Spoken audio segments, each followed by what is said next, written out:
"You don't belong here, boy. Government buildings aren't for people like you."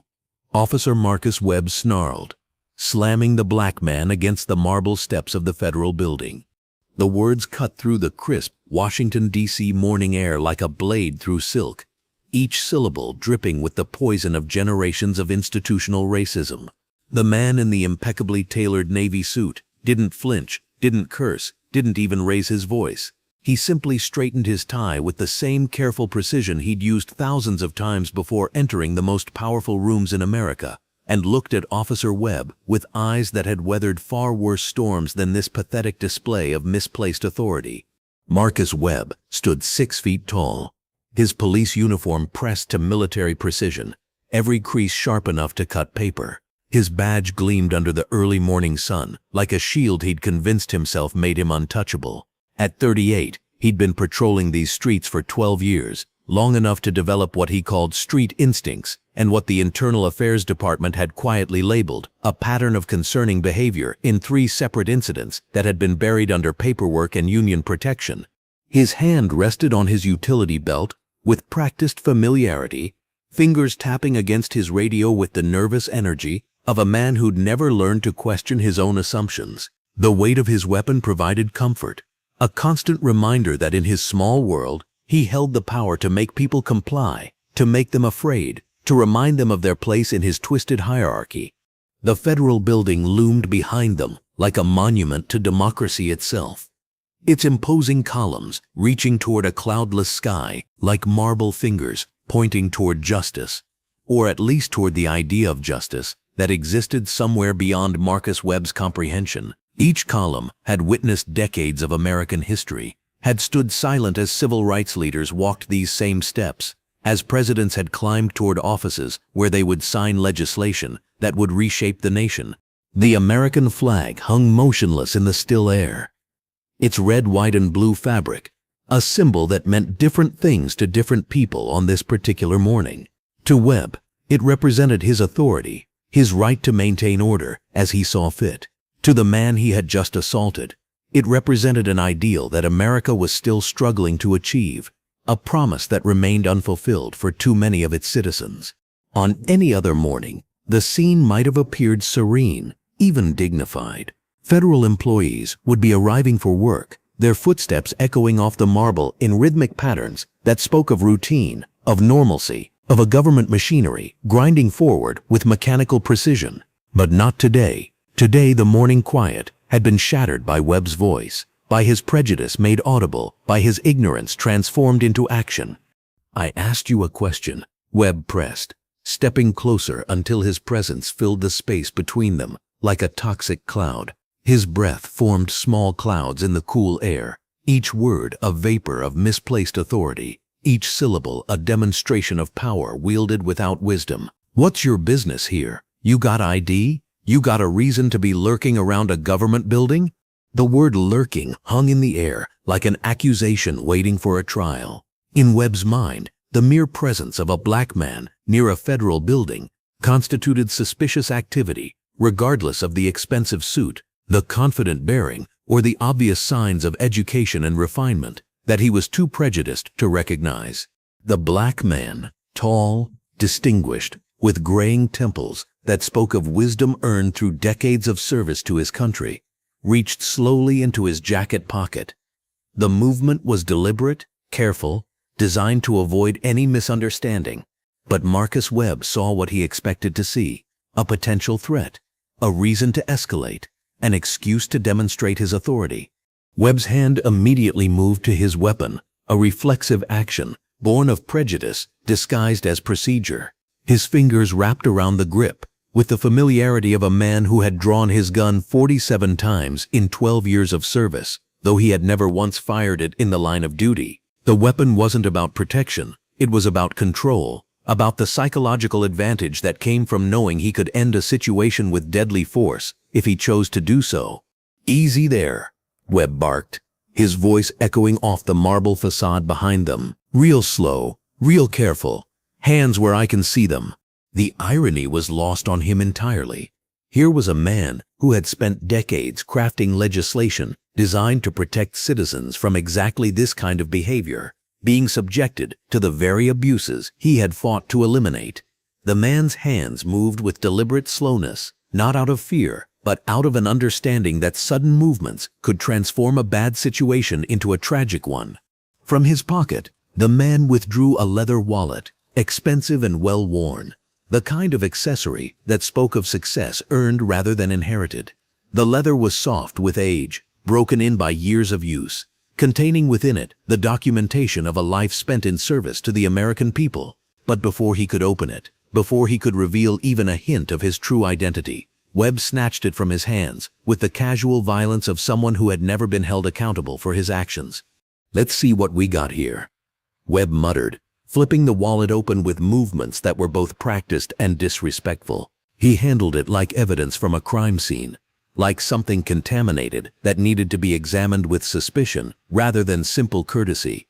Driver's license, credit cards bearing the name of banks that catered to Washington's elite, a few family photos, a beautiful woman with kind eyes, 2 young adults in graduation caps, a small group gathered around a Christmas tree. The images spoke of a life filled with love, achievement, and purpose. But none of this registered as important to Webb's narrow worldview. He saw only what he expected to see, the documentation of someone he had already decided was beneath his concern. He barely glanced at the name on the license before snapping the wallet shut with a sound like a judge's gavel. The leather slapped together with finality, sealing away the truth that might have saved both men from what was about to unfold. Marcus Thompson, Webb read aloud, deliberately mangling the pronunciation of the last name, drawing out the syllables in a way that turned respect into mockery. "That your real name? You dealing drugs, Marcus? Running some kind of scam? Because let me tell you something, this isn't the neighborhood for your kind of business." The words landed like physical blows, each accusation a demonstration of Webb's assumptions about black men in expensive suits. In his mind, success achieved by someone who looked like his victim could only be the result of criminal activity. The possibility that he was facing someone who had earned his position through decades of public service, someone who had graduated from Harvard Law School, someone who had been elected to the United States Senate 3 times by overwhelming margins, never entered his consciousness. The man who Webb had just misidentified caught his wallet with practiced grace, his movements betraying none of the anger that any reasonable person would feel in such circumstances. Instead, he slipped the wallet back into his pocket with the same careful precision he used when handling classified documents or sensitive legislation.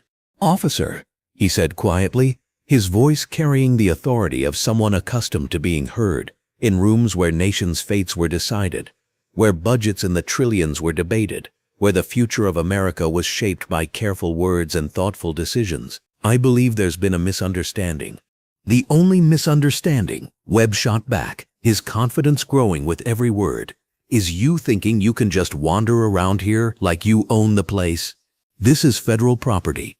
This is serious business, not some street corner where you can—" He let the sentence hang unfinished, loaded with implications that revealed more about his character than any psychological evaluation ever could. The unspoken words filled the space between them like smoke from a fire that had been burning for centuries, fed by ignorance and sustained by systems that had never been properly challenged. "Where I can, what? Exactly?" The question hung in the air between them, sharp and precise as a surgeon's scalpel. It was the kind of question that lawyers learned to ask in law school, the kind that exposed assumptions and forced people to confront the ugliness of their own thinking. For the first time since the encounter began, Webb hesitated. There was something in the man's tone, a quiet confidence that didn't match Webb's preconceived notions about black men who found themselves on the wrong side of police authority. The pause lasted only seconds, but in those seconds, Webb's worldview was challenged by something he couldn't quite identify. The man's bearing, his speech patterns, his obvious education, all of it contradicted the narrative Webb had constructed in his mind. But cognitive dissonance was not something Marcus Webb handled well. When reality conflicted with his prejudices, he invariably chose to dismiss reality. "Look, smart guy," Webb said, his voice gaining an edge that spoke of violence barely contained. "I don't know what game you think you're playing, but it ends right now. You want to lawyer talk your way out of this? That's not how things work on my beat. But Marcus Webb had never been one to back down from a confrontation, especially not when his authority was being questioned by someone he considered inferior. In his mind, respect was something that flowed upward through a rigid hierarchy, never down. And this man, regardless of his suit, regardless of his composure, regardless of the obvious signs of intelligence and education, was clearly someone who needed to be reminded of his place in Webb's distorted version of the world order. The gathering crowd had grown larger, drawn by the commotion and the increasingly obvious injustice unfolding before them. Phones appeared in hands, camera lenses pointed toward the scene, like digital witnesses to a moment that would soon be dissected by millions of viewers. Social media algorithms would soon push these videos to the top of feeds, ensuring that what was happening on these marble steps would be seen by people across the nation and around the world. But Webb was beyond caring about witnesses, beyond concern for consequences. The presence of an audience only fed his need to demonstrate dominance, to show everyone watching exactly who held power in this interaction. "You can smart-mouth all you want," Webb said, pulling out his handcuffs with a flourish that suggested he had performed this action countless times before. The metal caught the morning light, gleaming like instruments of oppression, dressed up as tools of justice. But suspicious activity is suspicious activity, and a black man with no clear business hanging around a federal building, that's about as suspicious as it gets. The words landed like grenades thrown into a crowd, each syllable explosive with the force of systemic racism laid bare. Nearby pedestrians gasped audibly, their disbelief palpable in the morning air. This wasn't 1955 in Mississippi or Alabama. This was 2024 in Washington, D.C., steps away from buildings where the nation's highest ideals were supposed to be transformed into reality. "I'm going to need you to turn around and put your hands behind your back," Webb continued, his voice gaining confidence as the crowd grew larger. Nothing made him feel more powerful than an audience, especially when that audience was witnessing him assert control over someone he deemed inferior. In his twisted psychology, every gasp of shock from the crowd was validation of his authority. Every expression of disbelief was proof that he was maintaining order in a chaotic world. The distinguished man looked around at the growing crowd with the same careful assessment he used when entering the Senate chamber before a crucial vote. His expression remained calm, almost serene, as if he were watching a chess game where he could see 12 moves ahead, where the outcome was inevitable, even if the current position appeared disadvantageous. "Officer Webb," he said, reading the nameplate on the uniform with the same careful attention to detail that he brought to legislative documents, "I strongly advise you to reconsider your current course of action." The words carried weight that Webb was constitutionally incapable of recognizing. This was the voice of a man who had advised presidents, who had shaped national policy, who had stood before the Supreme Court and argued cases that had changed the direction of American jurisprudence. But to Webb, it was just another attempt by another black man to avoid the consequences of what Webb perceived as criminal behavior. "You advising me?" Webb laughed, a harsh sound that echoed off the building's facade like the cawing of carrion birds. "That's rich. Real rich. You got some nerve. I'll give you that. But nerve doesn't change facts. And the fact is, you're under arrest for suspicious activity, loitering, and failure to comply with a lawful order." The charges were fabricated, built on nothing more substantial than Webb's prejudices and his assumption that his authority was absolute. But in his mind, they were as solid as the marble steps beneath their feet. He had decided that this man was guilty of something, and the specifics of that something were less important than the assertion of his power to make the determination. The handcuffs clinked as Webb stepped forward, the sound like chains being forged in real time. But the man didn't move. He stood perfectly still, hands at his sides, watching Webb approach with the patience of someone who had spent decades dealing with far more sophisticated opponents than a prejudiced street cop. This was a man who had faced down hostile senators during confirmation hearings, who had negotiated with foreign dignitaries, who had maintained his composure while being grilled by Supreme Court justices. "Last chance to cooperate," Webb warned, enjoying every moment of what he perceived as his victory. The words dripped with the satisfaction of a predator about to consume its prey. "Make this easy on yourself." "Officer Webb," the man said one final time, his voice carrying across the marble steps like a judge delivering a verdict that would reshape the legal landscape. "You're making a very serious mistake." The warning contained multitudes that Webb was incapable of comprehending. This wasn't just a prediction of personal consequences. It was a statement about the institutional ramifications of what was about to occur, about the federal investigations that would be launched, about the congressional hearings that would be demanded, about the reforms that would be implemented to ensure that scenes like this could never happen again. But Webb was beyond hearing warnings, beyond recognizing the quiet authority in the man's voice, beyond seeing anything except what his prejudices had programmed him to see. With practiced efficiency that spoke of too many similar encounters, he spun the man around and clicked the handcuffs into place. The metal bit into wrists that had signed legislation protecting civil rights, that had shaken hands with presidents and foreign leaders, that had cast votes determining the direction of American democracy. "You have the right to remain silent," Webb began, his voice dripping with satisfaction as he recited the Miranda rights with the mechanical precision of someone who had performed this ritual hundreds of times. "Anything you say can and will be used against you in a court of law." As he spoke, more phones appeared in the crowd, like flowers blooming in response to sunlight. Social media notifications would soon begin pinging across the city, then the state, then the nation. Video clips would be uploaded, shared, analyzed, and dissected by millions of viewers who had no idea they were watching the beginning of the end of Marcus Webb's career, the start of a national conversation about police accountability, and the moment when one man's prejudice would collide with the full weight of American justice.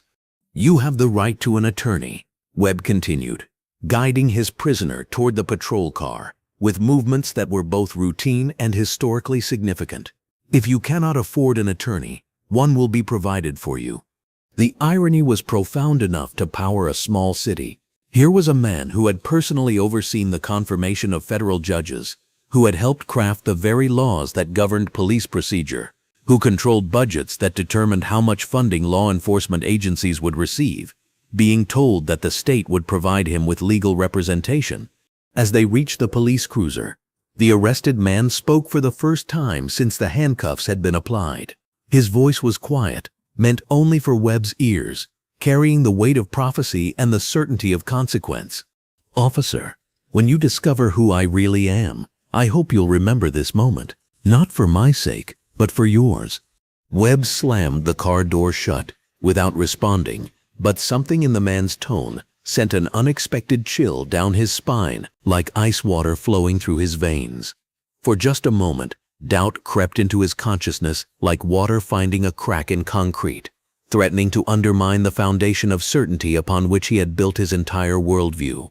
He shook it off with the practiced ease of someone who had spent years avoiding uncomfortable truths. Authority was authority.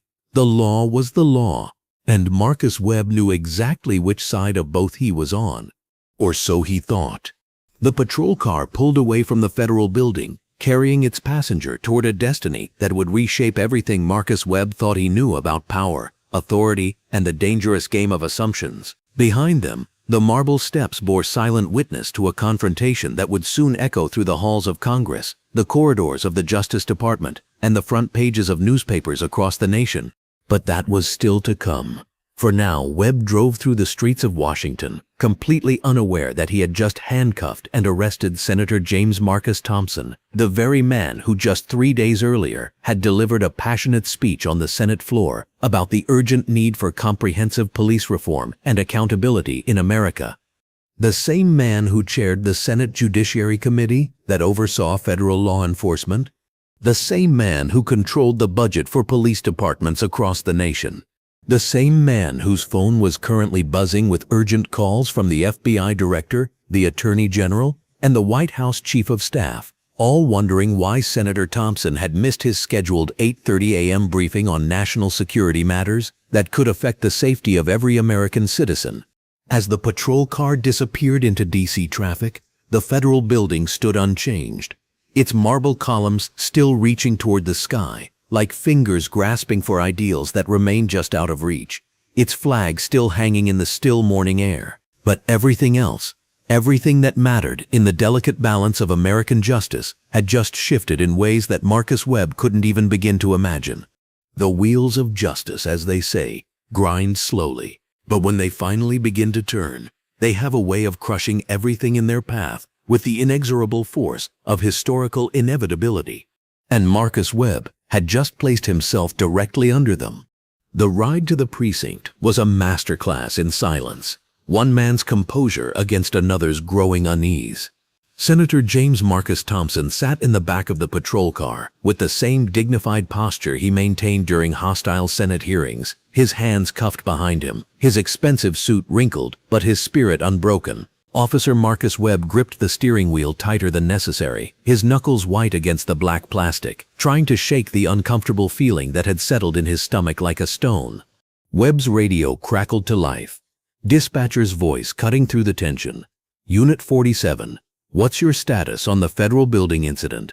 Webb grabbed the radio with one hand, keeping his eyes on the road. "Unit 47 to dispatch. One in custody, transporting to headquarters for booking. Suspect was loitering with intent, failed to comply with lawful orders." "Copy that, 47. Any injuries or complications?"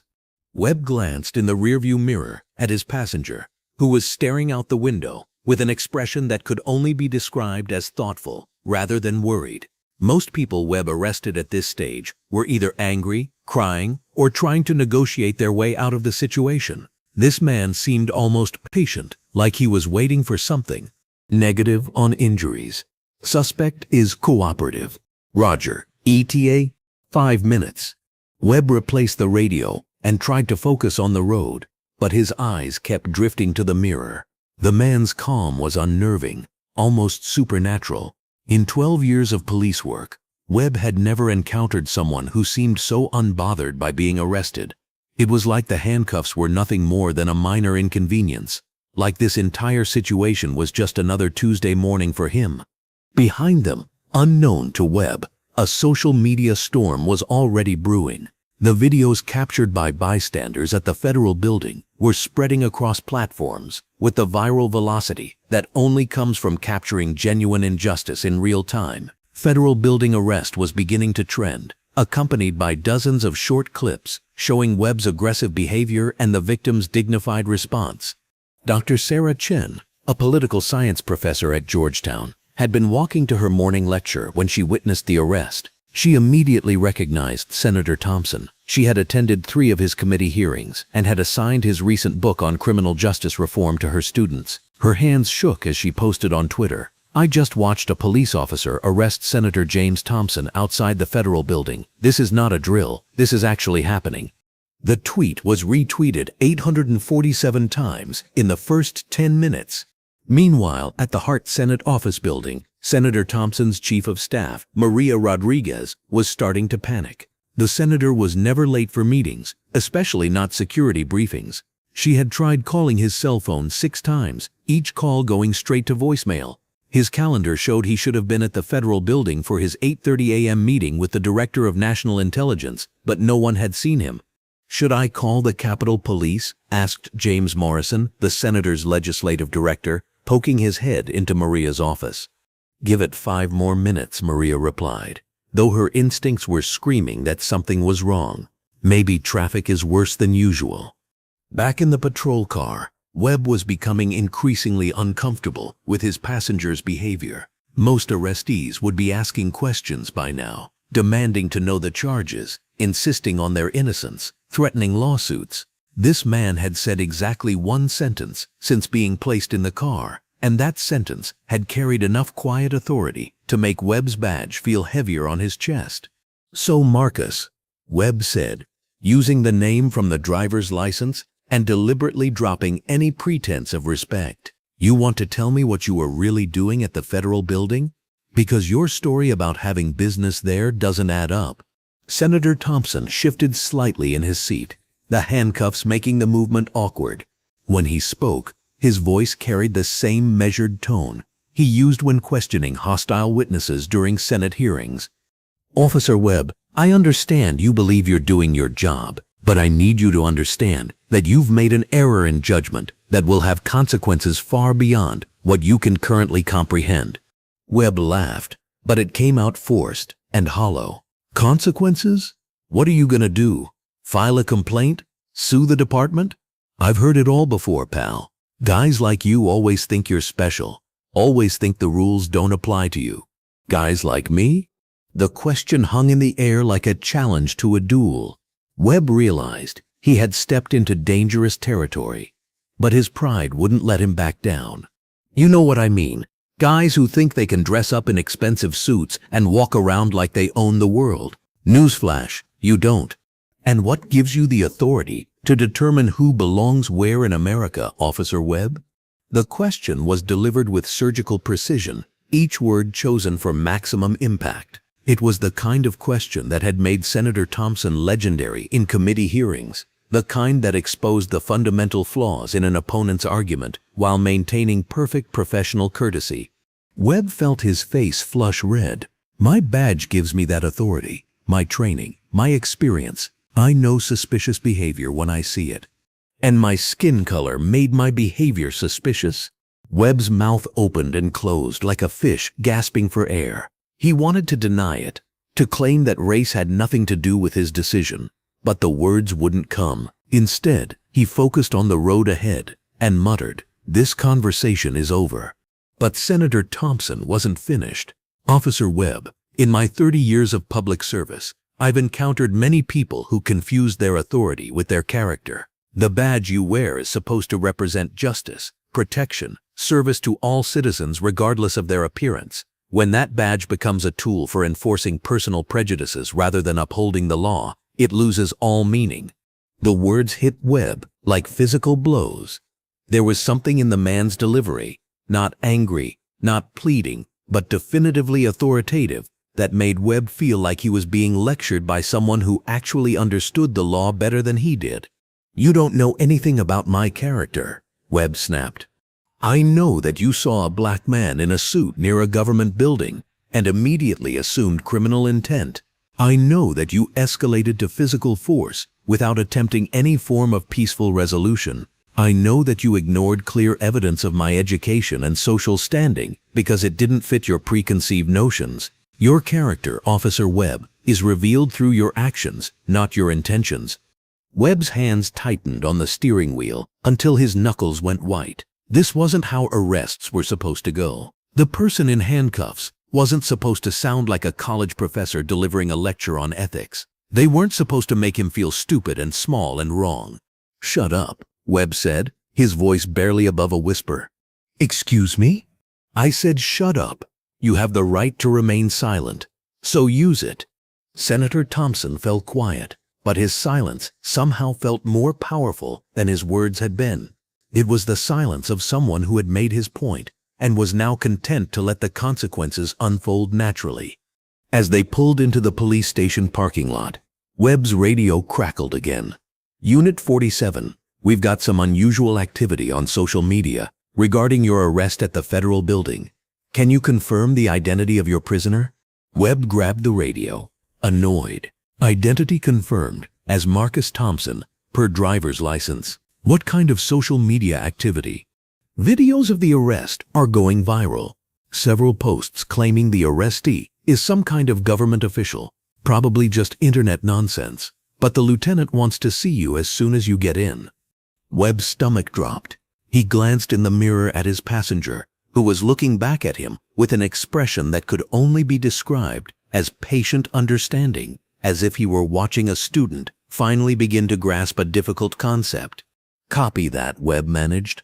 The police station was a fortress of institutional authority built in the 1970s when urban planning prioritized function over form. Concrete walls, narrow windows, and harsh fluorescent lighting created an atmosphere designed to intimidate rather than welcome. Webb had always loved the building's imposing presence. It reminded everyone who entered exactly who held the power in this relationship. But today, walking through the front entrance with his prisoner, Webb felt different. The usual sense of satisfaction that came with bringing in an arrest was replaced by a growing anxiety that he couldn't quite name. Sergeant Bill Murphy looked up from his desk as they entered. Murphy was a 20-year veteran who had seen everything the job could throw at him, and his weathered face usually showed no emotion beyond mild boredom. But today, his eyebrows shot up when he saw Webb's prisoner. "Jesus, Webb," Murphy said under his breath. "This the guy from the federal building?" "Yeah, why?" Murphy gestured toward his computer screen, which was displaying a Twitter feed full of videos and increasingly frantic posts. "Because half the internet thinks you just arrested a United States senator."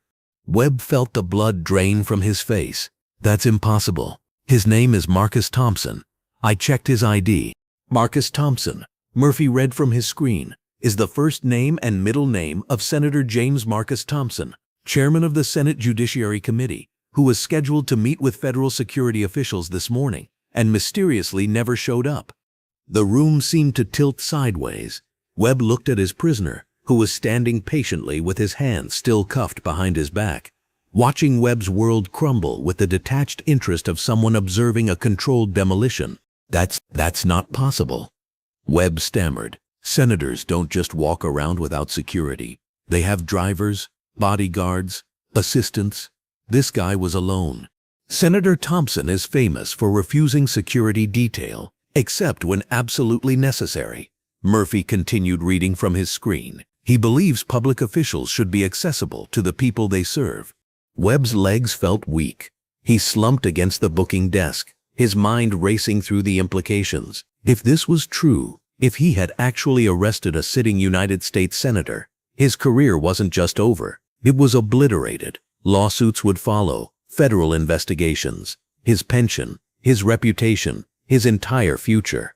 "Sir," Senator Thompson said quietly, addressing Murphy rather than Webb, "I believe there are some phone calls that need to be made." Murphy looked at Webb, then at the senator, then back at his computer screen, where the story was exploding across social media in real time. "Webb, get those handcuffs off him. Now." Now." Webb's hands shook as he fumbled for his keys. The handcuffs seemed to have a will of their own, refusing to cooperate as his fingers trembled with growing panic. When they finally clicked open, Senator Thompson rubbed his wrists and straightened his suit jacket with the same careful dignity he had maintained throughout the entire ordeal. "Thank you," the senator said to Murphy. "I assume you have a private office where I can make some phone calls?" "Of course, Senator. Right this way." As Murphy led Senator Thompson toward the lieutenant's office, Webb stood frozen in the booking area, watching his career disappear down a hallway. Around him, other officers were gathering, whispering among themselves, stealing glances at their phones where the story was continuing to unfold. Officer Janet Stevens, who had always disliked Webb's attitude, walked over with her phone in hand. "Marcus, you need to see this."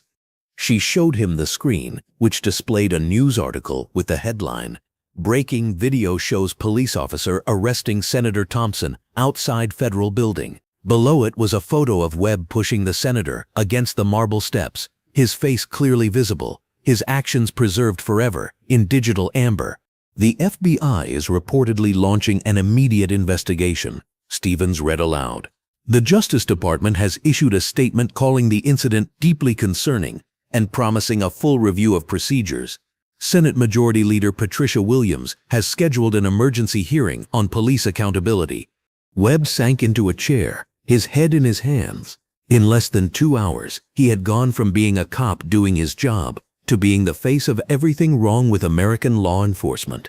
His name would be attached to this incident forever. His grandchildren would Google his name and find videos of him arresting a United States senator for the crime of being black near a government building. From the lieutenant's office came the sound of phone calls being made. Senator Thompson's voice, calm and professional, could be heard scheduling meetings, declining interviews, and reassuring staff that he was unharmed. Each conversation was another nail in the coffin of Webb's career. Lieutenant Patricia Hayes emerged from her office 20 minutes later, her face grim. She had been Webb's supervisor for 5 years, and she had always protected him from the consequences of his more questionable decisions. But this was beyond her power to fix. "Webb," she said, her voice heavy with the weight of institutional liability, Internal Affairs wants to see you immediately. Senator Thompson has declined to press charges, but the federal government is launching its own investigation. You're suspended pending review. Webb looked up at her with desperate eyes. Lieutenant, I was just doing my job. How was I supposed to know? You were supposed to treat every citizen with respect and dignity, regardless of their appearance. Hayes cut him off. You were supposed to use judgment instead of prejudice. You were supposed to be better than this. Senator Thompson emerged from the office, his phone calls completed, his composure intact. He walked over to where Webb was sitting and stood before him like a judge, preparing to deliver a sentence. Officer Webb, he said, his voice carrying the weight of historical consequence. I want you to understand something. This incident will result in reforms that will protect thousands of citizens from experiencing what I experienced today. Your actions, your choices, your prejudices have just provided the catalyst for changes that I've been fighting for throughout my entire career. Webb looked up at him, confusion mixing with fear. What do you mean? I mean that in 3 days, I will be chairing a Senate hearing on police accountability. The video of our encounter will be played for every member of the Judiciary Committee. Your actions will be dissected by constitutional scholars, civil rights attorneys, and law enforcement experts. You have just provided the most compelling evidence possible for why comprehensive police reform is not just necessary, it's urgent. The words hit Webb like a physical assault. He had become an unwitting instrument of the very reforms he would have opposed if asked. His prejudice had been weaponized against the system he thought he was protecting. The irony, Senator Thompson continued, is that if you had simply treated me with basic human dignity, if you had approached me with courtesy instead of suspicion, if you had seen me as a citizen rather than a threat, none of this would have happened.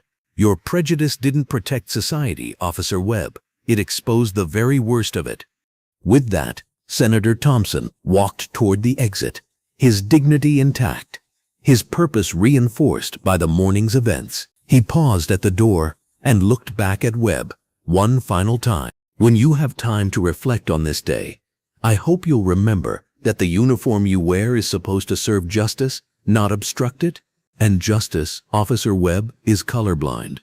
The door closed behind him with the finality of a vault ceiling shut. Webb was left sitting in the booking area of his own police station, surrounded by colleagues who were looking at him like he was a stranger, knowing that his career, his reputation, and his future had been destroyed by his own prejudices in the span of a single morning. Outside, Senator Thompson stepped into the Washington, D.C. sunshine, pulled out his phone, and made one final call. Maria, it's James. I'm going to be late for the rest of my meetings today. We need to accelerate the timeline on the police reform bill. I'll explain when I get back to the office. As he walked away from the police station, Senator Thompson reflected on the morning's events. He had experienced firsthand the very injustices he had been fighting to eliminate through legislation. The irony was profound, but so was the opportunity. Sometimes, he thought, progress requires a catalyst. Today, Officer Marcus Webb had unwittingly provided exactly that. The wheels of justice were about to turn with unprecedented speed, and they would reshape American law enforcement in ways that Marcus Webb was only beginning to understand. Within 30 minutes of Senator Thompson's release from the police station, every major newsroom in Washington, D.C. was in crisis mode. The videos from the federal building had been viewed over 2 million times across various platforms, and the story was metastasizing with the viral velocity that only comes from capturing pure, undiluted injustice in real time. At CNN's Washington bureau, senior political correspondent Amanda Rodriguez was frantically working her sources while her production team scrambled to verify the footage. The videos were authentic. Multiple angles, consistent lighting, no signs of digital manipulation. But the implications were so staggering that network executives were demanding triple confirmation before going live with the story. This is either the biggest police accountability story of the decade or the most elaborate hoax ever attempted, Rodriguez told her producer Jake Williams as they watched the arrest footage for the dozenth time. Either way, we need to get ahead of it. Williams nodded, his phone buzzing with calls from competing networks, trying to book the same sources. Legal says we're clear to report what we can verify. We have the videos, We have social media confirmation of Thompson's identity, and we have the police department's non-denial. That's enough for breaking news. The newsroom around them had transformed into something resembling mission control during a space launch. Assignment editors were coordinating with correspondents across the country. Graphics teams were preparing visual presentations of the incident, and social media specialists were monitoring the explosive growth of hashtags related to the arrest. The story wasn't just news anymore. It was a cultural phenomenon unfolding in real time. Get me everything you can on Officer Marcus Webb, Rodriguez told her research team. Employment history, training records, previous incidents, personal background, and I want to know everything about Senator Thompson's schedule this morning, who he was supposed to meet, what security protocols were in place, why he was alone at the federal building. Across town at the Hart Senate office building, Senator Thompson's office had transformed into a war room that would have impressed military strategists. Maria Rodriguez, his chief of staff, was fielding calls from every major news outlet while simultaneously coordinating with the Senate leadership about how to respond to what was already being called the federal building incident. The office, normally a picture of senatorial dignity with its mahogany furniture and portraits of historic civil rights leaders, now looked like a campaign headquarters in the final week before an election. Staffers were hunched over laptops, phones pressed to their ears, creating a symphony of urgent conversations that would determine how the most powerful legislative body in the world would respond to one of its own being arrested for the crime of existing while black. Senator Williams wants to know if you're planning to make a public statement, Maria told Thompson as he sat at his desk, still wearing the wrinkled suit from his arrest, reviewing emails that had accumulated during his morning in custody. His secretary had printed out over 200 messages of support from colleagues, constituents, and fellow public servants who had watched the videos with a mixture of outrage and recognition. Not yet, Thompson replied, his voice steady despite the morning's events. Let the story breathe for a few hours. Let people see the videos and draw their own conclusions. Our response will be more powerful if it comes after the public has had time to process what happened. It was a masterful display of political instinct. Thompson understood that in the age of social media, sometimes the most effective strategy was to allow public outrage to build organically, rather than trying to direct it immediately. The videos spoke for themselves with a clarity that no prepared statement could match. James Morrison, the legislative director, burst into the office with a tablet in his hands, his usually composed demeanor cracked by the unprecedented nature of the day's events. Senator, you need to see this. The hashtag federal building arrest is trending nationally. Number 3 on Twitter, climbing fast. The engagement numbers are insane. We're talking Super Bowl levels of social media activity. Thompson took the tablet and scrolled through the feed, watching his arrest become a cultural touchstone in real time. The videos were everywhere, shared by celebrities, political commentators, civil rights organizations, and ordinary citizens who were expressing their outrage in increasingly creative ways. One particularly viral tweet from comedian Dave Marcus read, "Imagine being so racist, you accidentally arrest the guy who literally writes the laws you're supposed to enforce. This is peak American irony." But the responses weren't just limited to outrage and humor. Constitutional law professors were posting thread after thread, analyzing the legal implications of arresting an elected official. Civil rights attorneys were explaining the federal statutes that Webb had potentially violated.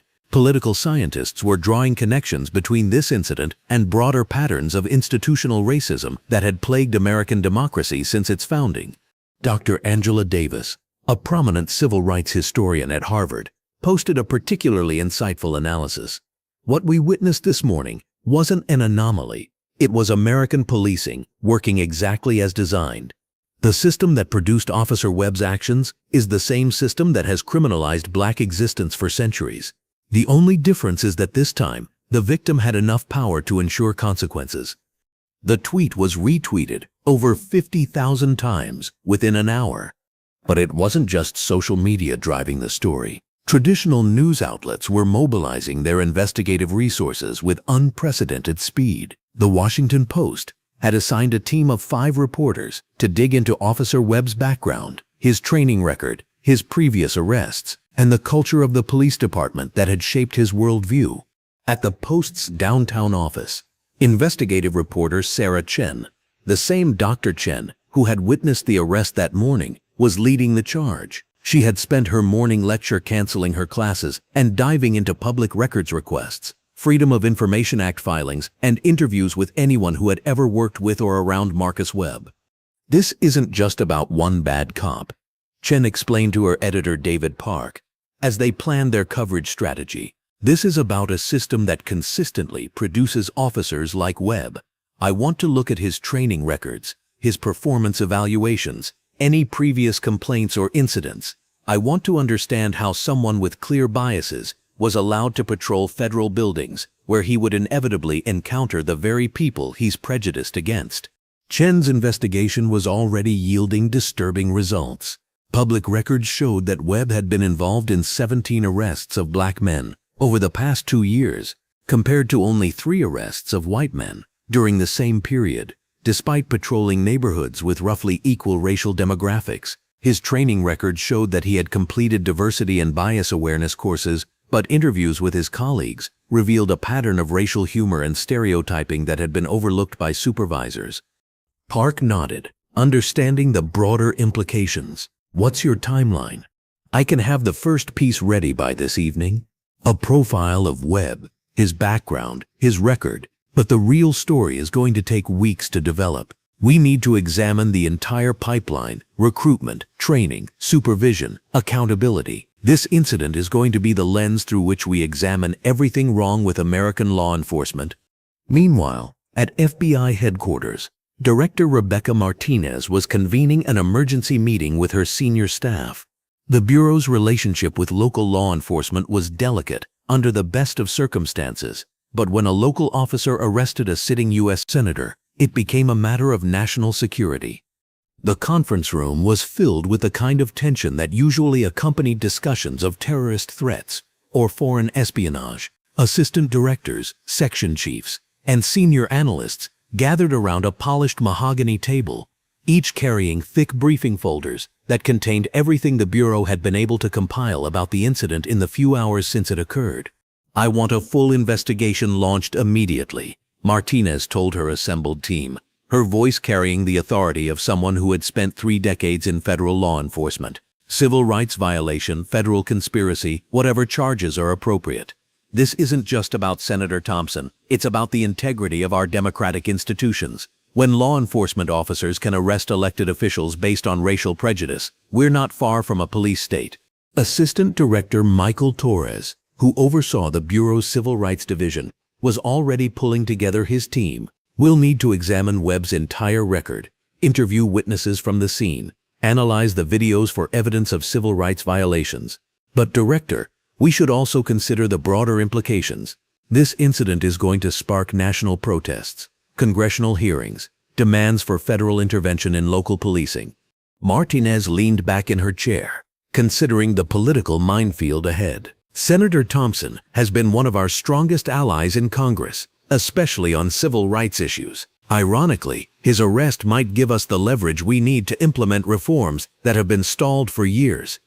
The irony wasn't lost on anyone in the room. For months, the FBI had been quietly pushing for expanded authority to investigate local law enforcement agencies that showed patterns of civil rights violations. Congress had been reluctant to grant such authority, concerned about federal overreach and states' rights. But now, with one of their own having been victimized by exactly the kind of police misconduct the Bureau wanted to address, political resistance was likely to evaporate overnight.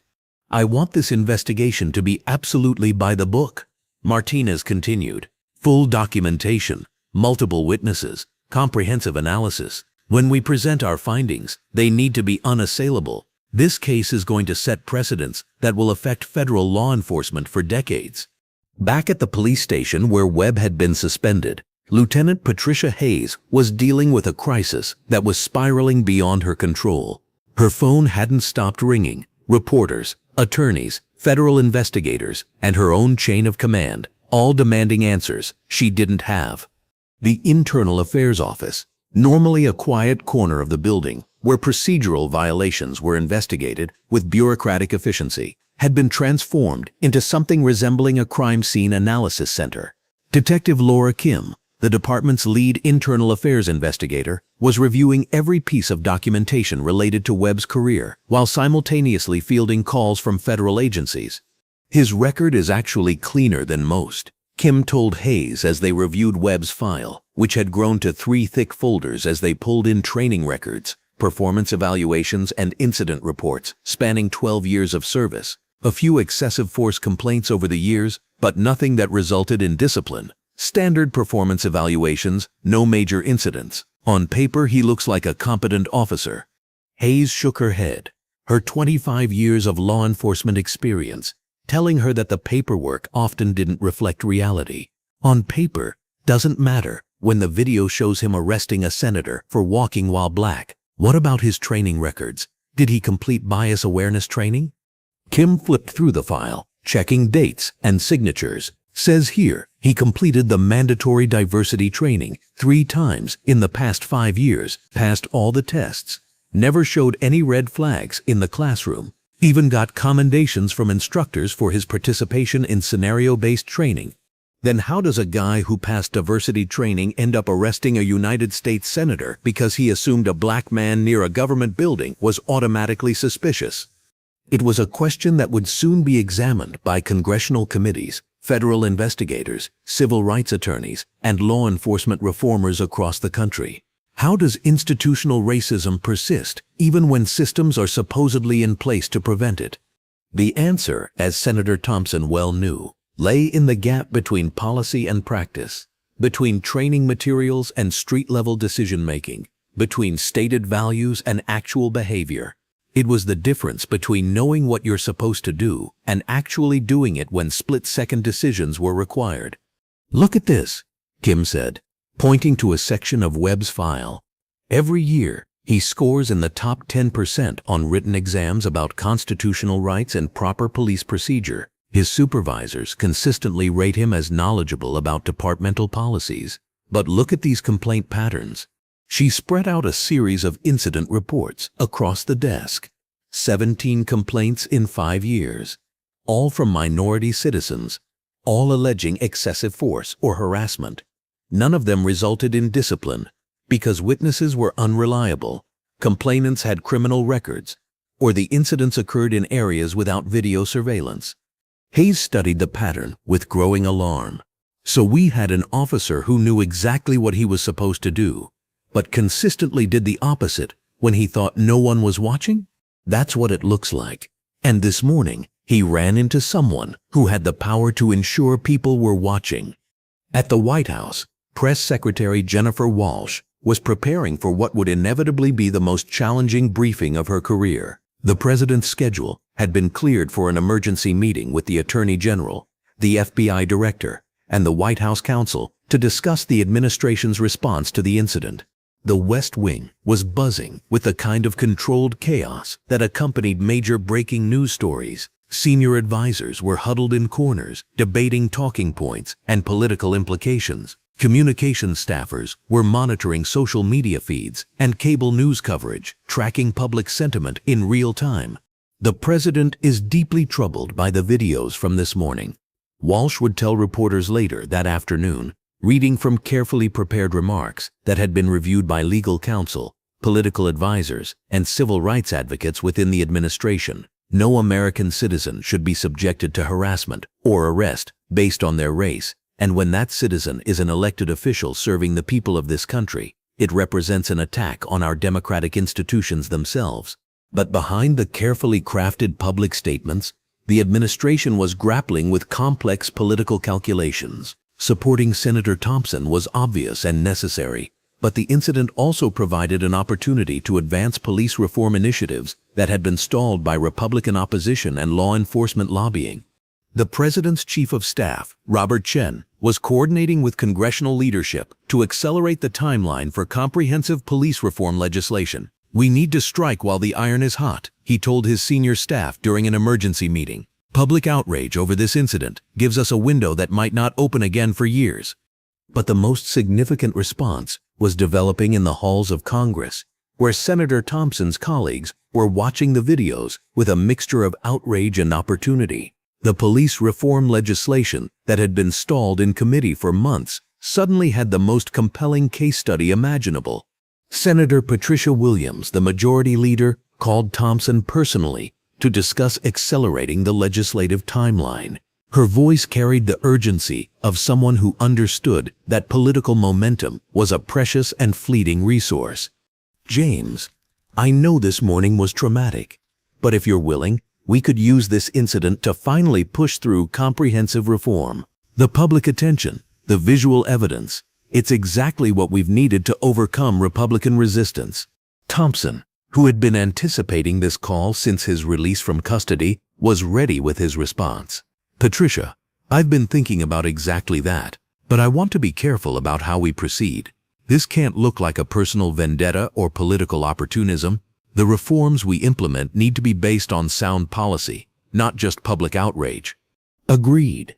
But James, you have to understand, this incident is going to generate more political momentum for police reform than anything we've seen since George Floyd. If we don't capitalize on it, we're missing a historic opportunity." Thompson knew she was right.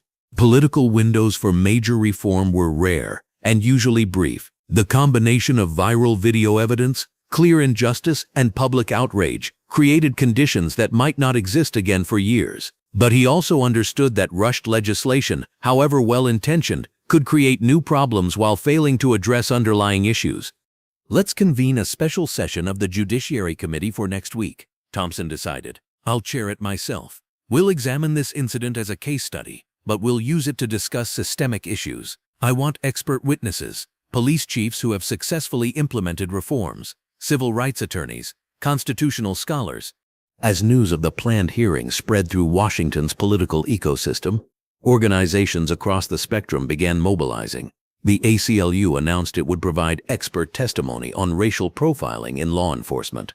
The National Association of Police Organizations, meanwhile, released a carefully worded statement defending the principle of officer safety while simultaneously distancing themselves from the obvious racial bias displayed in the videos.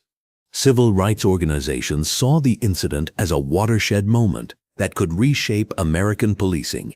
The NAACP announced plans for nationwide demonstrations supporting police accountability. Black Lives Matter activists began organizing responses that would connect Thompson's experience to the countless similar incidents that never made national news. But perhaps the most significant development was happening in police departments across the country, where officers were watching the Webb incident with a mixture of embarrassment and recognition. Many saw their own biases reflected in Webb's actions, while others recognized the systematic failures that had allowed such an incident to occur. Captain Robert Martinez of the Seattle Police Department, who had spent years implementing bias training and community policing reforms, watched the videos with his senior staff in a conference room that had become an impromptu soul-searching session. "This is what we've been trying to prevent," he told his team, his voice heavy with the weight of institutional responsibility. Webb didn't wake up this morning planning to arrest a senator. He made a series of decisions based on unconscious bias, inadequate training, and a culture that prioritizes enforcement over engagement. Detective Sarah Johnson nodded, her 15 years of experience having taught her to recognize the subtle ways that racism infected law enforcement decisions. The scary part is how routine his behavior looks. If this wasn't a senator, if there weren't cameras, this would have been just another arrest that never made the news. "Exactly," Martinez replied. "How many Marcus Thompsons have been arrested by officers like Webb over the years? How many qualified, educated, accomplished black men have been criminalized simply for existing in spaces where someone thought they didn't belong?" The question hung in the room like smoke from a fire that had been burning for generations.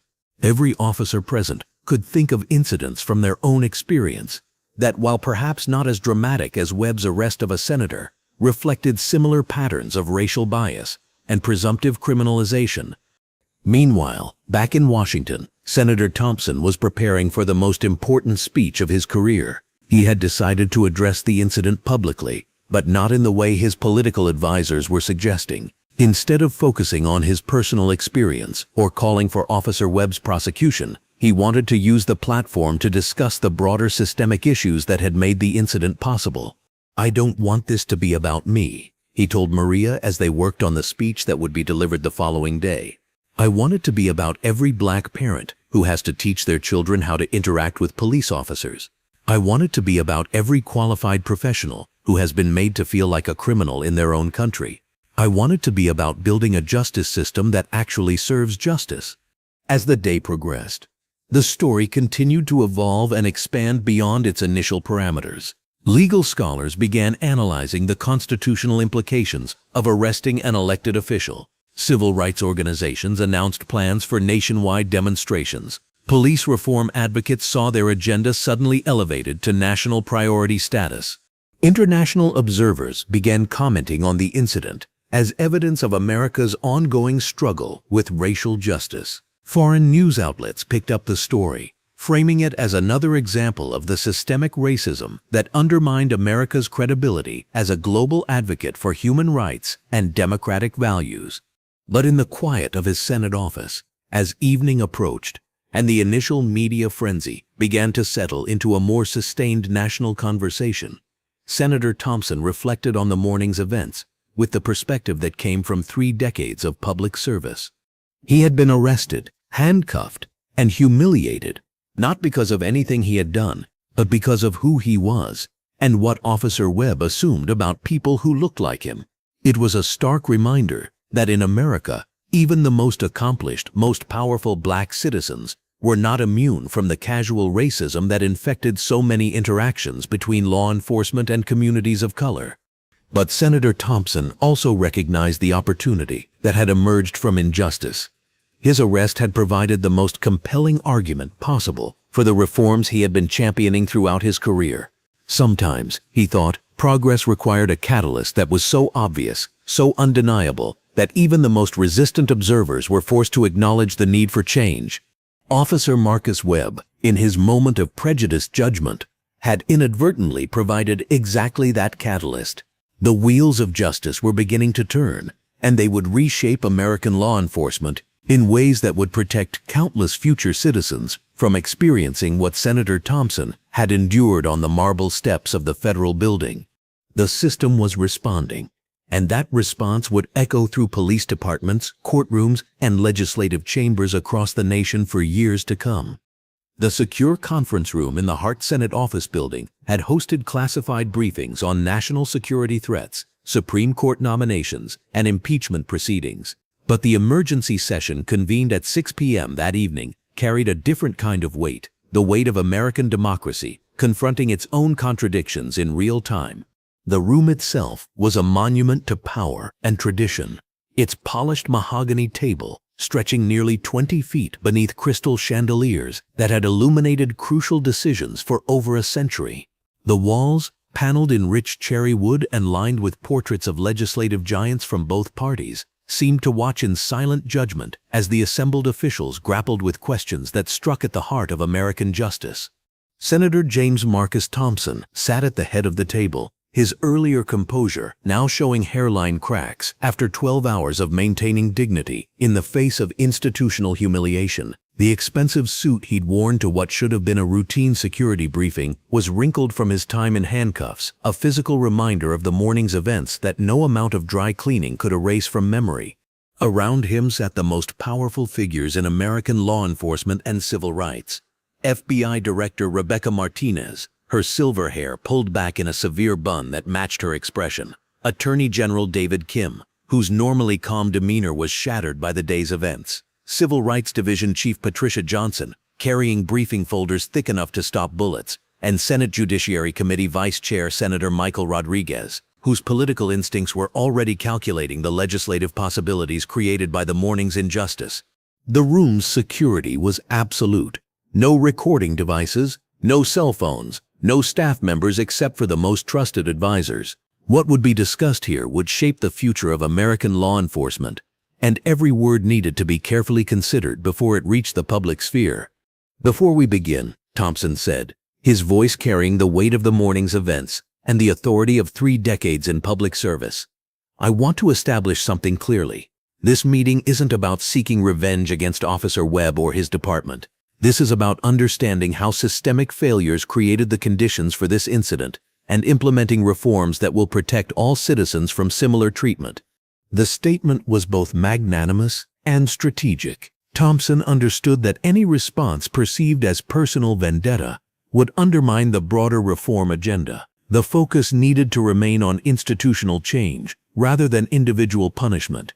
Attorney General Kim nodded, opening a thick briefing folder that his staff had prepared during the afternoon, with the efficiency that came from years of crisis management. Senator, our preliminary analysis suggests this incident represents a convergence of multiple institutional failures, inadequate training, insufficient oversight, and a culture within law enforcement that allows racial bias to influence operational decisions. Kim was a careful man, someone who had spent his career building cases with methodical precision and unassailable logic. He had prosecuted organized crime figures, corrupt politicians, and terrorist suspects. But the case files spread before him tonight represented a different kind of criminal enterprise, one that operated under the cover of legal authority and constitutional protection. We've conducted preliminary interviews with 12 officers from Webb's department, Kim continued, his prosecutorial restraint barely masking the anger in his voice. What emerges is a pattern of behavior that suggests this morning's incident wasn't an aberration. It was the logical culmination of years of unchecked prejudice operating within a system designed to protect it from scrutiny. The interviews had been conducted by federal agents with experience in civil rights investigations, and their findings painted a disturbing picture of institutional dysfunction. Officers described a departmental culture where racial jokes were common, where aggressive tactics against minority suspects were praised rather than questioned, and where anyone who raised concerns about bias was labeled as not a team player. FBI Director Martinez leaned forward, her tablet displaying data that painted a comprehensive picture of American law enforcement's failure to police itself. Our Civil Rights Division has been tracking similar incidents across the country for the past decade. In the past 5 years alone, we've documented over 400 cases where Black professionals, doctors, lawyers, professors, business executives were arrested or detained under circumstances that strongly suggest racial profiling. The number represented only the tip of an iceberg that extended far deeper into American society than most people realized. Each case file told a similar story: accomplished Black citizens, criminalized for existing in spaces where someone had decided they didn't belong, their credentials dismissed, their explanations ignored, their dignity sacrificed to the prejudices of officers who saw skin color before humanity. 400 documented cases, Thompson repeated, the number hitting him like a physical blow. Each case represented not just an individual injustice, but a family traumatized, a career damaged, a community's trust in law enforcement eroded a little further. How many more went undocumented? Based on statistical modeling and extrapolation from complaint data, we estimate the actual number could be 10 times higher, Martinez replied, her voice heavy with the weight of systemic failure. Most victims don't have the resources or platform to challenge these arrests. They accept plea deals, pay fines, and move on with their lives rather than fighting a system that's stacked against them from the moment they're handcuffed. The statistical analysis represented months of work by federal researchers who had combed through arrest records, court filings, and civil rights complaints to identify patterns that local authorities had either missed or chosen to ignore. The methodology was rigorous, the conclusions inescapable. American law enforcement was systematically criminalizing Black existence while protecting officers who engaged in such behavior. Senator Rodriguez, who had been silent during the opening exchanges while mentally calculating political implications, finally spoke. James, I've been thinking about this all afternoon. Your arrest this morning was captured on video and witnessed by dozens of people. It happened in broad daylight on the steps of a federal building. If Officer Webb was willing to arrest a United States senator under those circumstances, what is he willing to do to ordinary citizens when no one is watching? The question hung in the air like smoke from a fire that had been burning for generations. It was the same question being asked in community centers, church basements, and family dinner tables across America. If this could happen to one of the most powerful Black men in the country, what hope did ordinary citizens have for justice? Rodriguez continued, his political instincts recognizing the broader implications. This incident isn't just about police misconduct. It's about the fundamental question of whether America will have different systems of justice for different groups of citizens. When a senator can be arrested for existing while black, we're not talking about isolated incidents anymore. We're talking about institutional apartheid. Civil Rights Division Chief Johnson opened her own briefing materials, revealing photographs and case files that told the story of American policing through the eyes of its victims. Her career had been dedicated to documenting and prosecuting civil rights violations, but the scope of the problem, revealed by recent investigations, had shocked even her experienced perspective. We've been building a comprehensive database of police misconduct cases involving racial bias, Johnson explained, spreading several photographs across the polished table. The patterns are consistent across geographic regions, department sizes, and training protocols. Officers like Webb aren't anomalies. They're products of a system that consistently produces similar results. She spread several photographs across the table, each showing a different victim of police misconduct, whose story had been lost in the daily noise of American injustice.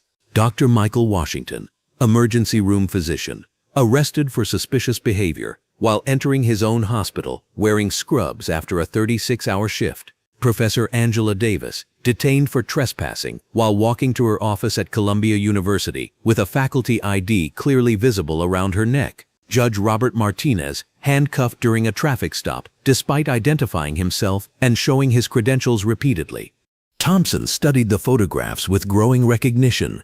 These weren't anonymous victims. They were accomplished professionals whose only crime had been existing while black, in spaces where someone had decided they didn't belong. Their stories had been buried in local news reports or ignored entirely, lacking the political significance that made his own arrest national news. Dr. Washington's case is particularly instructive. Johnson continued, opening a thick file that contained police reports, witness statements, and medical records. He was arrested by an officer who claimed he looked out of place in the hospital parking garage. The officer's report described him as agitated and uncooperative, but security footage shows Dr. Washington remaining calm throughout the encounter while repeatedly identifying himself as hospital staff. She played a video clip on her tablet, showing the arrest from a security camera angle that captured the entire incident. Watch the officer's behavior. He approaches with predetermined assumptions, ignores evidence that contradicts his narrative, and escalates to force when Dr. Washington doesn't show what the officer considers appropriate deference. The parallels to Thompson's own experience were unmistakable. Both incidents involved officers who saw black skin and immediately assumed criminal intent, regardless of evidence suggesting otherwise. Both involved victims who maintained dignity and composure despite being criminalized for existing in spaces where they belonged. What's the common thread? Thompson asked, though he suspected he already knew the answer. Every incident involved an officer who had completed bias training, passed psychological evaluations, and showed no obvious red flags in their personnel files, Johnson replied. The problem isn't identifying bad apples. It's understanding how the entire orchard became infected with the assumption that black citizens are inherently suspicious. The metaphor was apt but incomplete. The problem wasn't just individual officers making biased decisions. It was entire departments, training academies, and police cultures that reinforced racial stereotypes while providing legal cover for discriminatory enforcement. Attorney General Kim opened a laptop and began displaying PowerPoint slides that his policy team had prepared during the afternoon, with the urgency typically reserved for national security crises. We've identified several systemic issues that contributed to this morning's incident. First, training protocols that emphasize theoretical understanding of bias without providing practical tools for recognizing and interrupting prejudiced decision-making. The first slide showed statistics comparing training hours dedicated to various police functions. The disparity was stark and revealing. Officers spent 40 hours annually on firearms training, 35 hours on high-speed pursuit techniques, 28 hours on arrest procedures, but only 4 hours on recognizing and addressing racial bias. The message was clear. Departments prioritized officer safety and enforcement tactics while treating civil rights protection as an afterthought. Second, Kim continued, advancing to the next slide, supervision structures that prioritize arrest numbers over community engagement. Officers like Webb are rewarded for aggressive policing without sufficient evaluation of whether that aggression is being applied fairly across racial lines. The slide displayed promotion criteria from Webb's department, showing that advancement was based primarily on arrest statistics, conviction rates, and supervisor recommendations. Nowhere in the evaluation process was there systematic analysis of whether an officer's enforcement patterns suggested racial bias or community alienation. Third, accountability systems that protect officers from consequences while placing the burden of proof on victims who lack resources to challenge police authority. Even when complaints are filed, investigations are conducted by the same departments whose officers are accused of misconduct. FBI Director Martinez added her own perspective, drawn from decades of federal law enforcement experience and growing frustration with local departments' resistance to reform. The fundamental problem is cultural. Many police departments have developed an us versus them mentality that views certain communities as inherently threatening rather than citizens deserving protection. Martinez had spent her career in federal law enforcement, where officers were expected to work across racial and cultural lines without the territorial mindset that characterized many local departments. The contrast had shown her how police culture could either promote or prevent discriminatory behavior. When you combine that mindset with inadequate training and minimal accountability, Martinez continued, incidents like this morning's become inevitable. The only variable is whether they're captured on video and involve someone with enough power to demand consequences. Senator Thompson leaned back in his leather chair, processing the scale of the problem being described. As chairman of the Judiciary Committee, he had spent years studying criminal justice reform from a legislative perspective, but experiencing the system's failures firsthand had given him a visceral understanding of its impact that no amount of academic study could provide. "What about Webb specifically?" Thompson asked. "What do we know about his background, his training, his previous incidents?" Martinez consulted her notes, which contained more information about Marcus Webb than he probably knew about himself. Federal investigators had spent the afternoon compiling a comprehensive profile that included his academy records, personnel files, psychological evaluations, and social media posts going back 5 years. 12 years on the force, graduated middle of his class from the police academy. No major disciplinary actions in his official file. Martinez began, but here's what's interesting. We've identified a pattern in his arrest record that suggests consistent racial bias operating beneath the surface of apparent competence. She displayed a chart showing Webb's arrests over the past 5 years, broken down by racial demographics and offense categories. The pattern was unmistakable to anyone willing to see it. 68% of his arrests involved Black or Hispanic suspects, despite patrolling areas with much more diverse demographics. His use of force reports show similar disparities. He's 3 times more likely to use physical force against minority suspects than white suspects. The statistics told a story that Webb's supervisors had either missed or chosen to ignore. Each data point represented a moment when racial bias had influenced law enforcement decisions, creating a pattern of discriminatory policing that had operated unchecked for over a decade. And his supervisors never noticed this pattern, Senator Rodriguez asked, his voice carrying the disbelief of someone discovering the extent of institutional negligence. "That's the systemic failure," Attorney General Kim interjected, his prosecutorial training evident in his systematic analysis of departmental dysfunction. The data was there, documented in official reports, and filed in department databases, but no one was analyzing it for patterns of discrimination. Most police departments track arrest numbers, clearance rates, and response times, but very few systematically monitor whether their officers are applying force and authority equitably across racial lines. Kim displayed another slide showing the data analysis capabilities of Webb's department. They had sophisticated systems for tracking crime patterns, resource allocation, and officer productivity, but no mechanisms for identifying discriminatory enforcement patterns. The technology existed, but the will to use it for civil rights protection was absent. "It's like having smoke detectors that only work during business hours," Johnson observed. The tools for identifying problems exist, but they're not designed or deployed to detect the specific dangers that threaten civil rights. Civil Rights Division Chief Johnson pulled out another folder, this one containing witness statements and video evidence that painted a comprehensive picture of the morning's events from multiple perspectives. We've interviewed 17 witnesses to this morning's incident. Their accounts are remarkably consistent. Officer Webb approached Senator Thompson with immediate hostility, made assumptions about criminal intent without any evidence, and escalated to physical force despite the senator's complete cooperation. She played a video clip on her tablet, showing the arrest from a different angle than the widely circulated social media footage. This version, captured by a security camera on the federal building, provided a wider view that showed Webb's approach and body language throughout the encounter. Watch Webb's behavior from the moment he sees Senator Thompson, Johnson instructed. He approaches with his hand on his weapon, maintains an aggressive posture throughout the interaction, and shows no interest in de-escalation.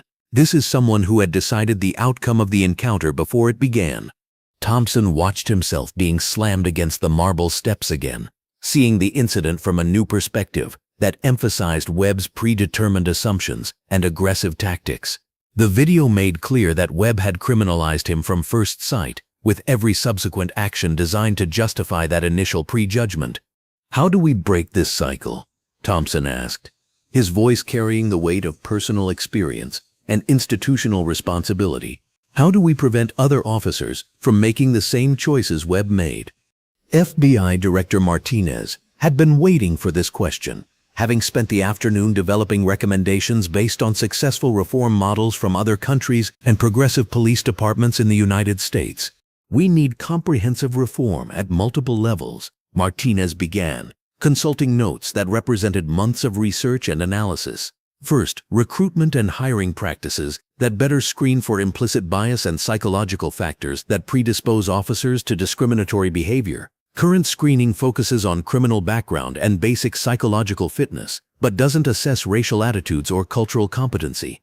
She displayed a slide showing recruiting and screening practices used by police departments that had successfully reduced misconduct rates. Departments in Canada and several European countries use scenario-based testing that measures how candidates respond to situations involving racial and cultural differences. Officers who show bias in these assessments receive additional training or are redirected to other careers. Second, Martinez continued, training programs that go beyond theoretical diversity education to include realistic scenario-based learning with immediate feedback and consequences. Current training treats bias awareness as an academic exercise rather than a practical skill that requires constant practice and reinforcement. Attorney General Kim opened his laptop to a presentation that represented months of policy development by the Justice Department's most experienced civil rights attorneys. "We're proposing a federal mandate requiring all law enforcement agencies receiving federal funding to implement bias monitoring systems. Officers whose arrest patterns show statistical disparities would be required to undergo additional training and closer supervision." The proposal was more comprehensive than any previous federal intervention in local policing. It would require departments to collect and analyze data on every arrest, traffic stop, and use of force incident, with federal oversight ensuring compliance and effectiveness.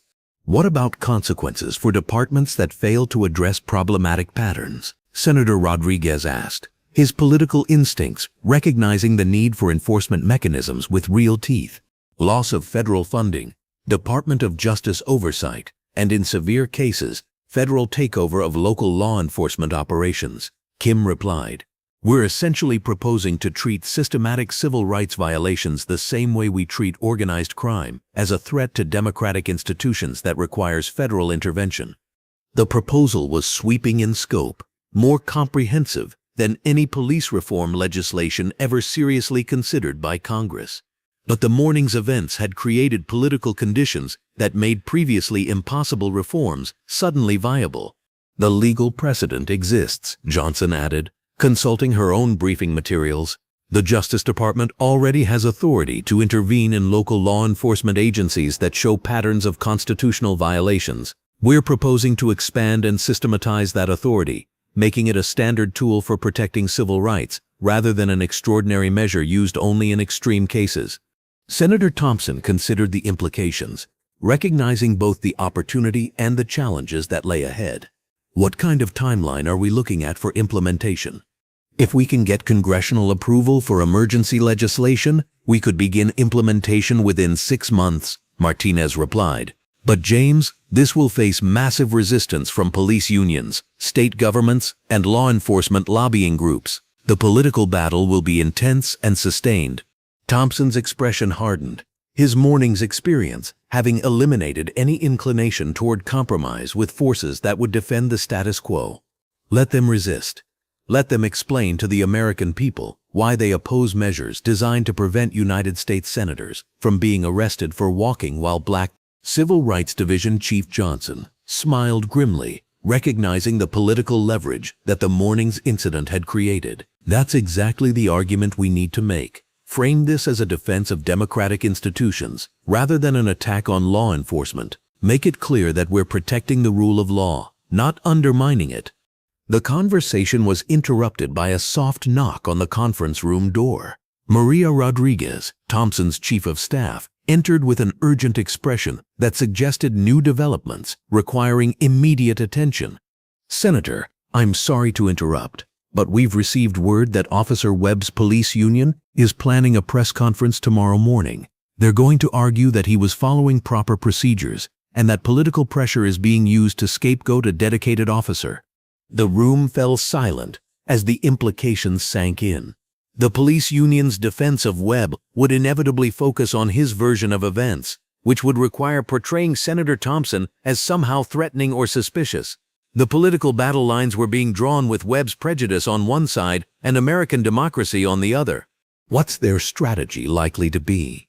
Attorney General Kim asked, his prosecutorial experience recognizing the need to anticipate defense arguments. Maria consulted her notes, which contained intelligence gathered from contacts within the law enforcement community who were uncomfortable with their union's planned defense of obvious misconduct.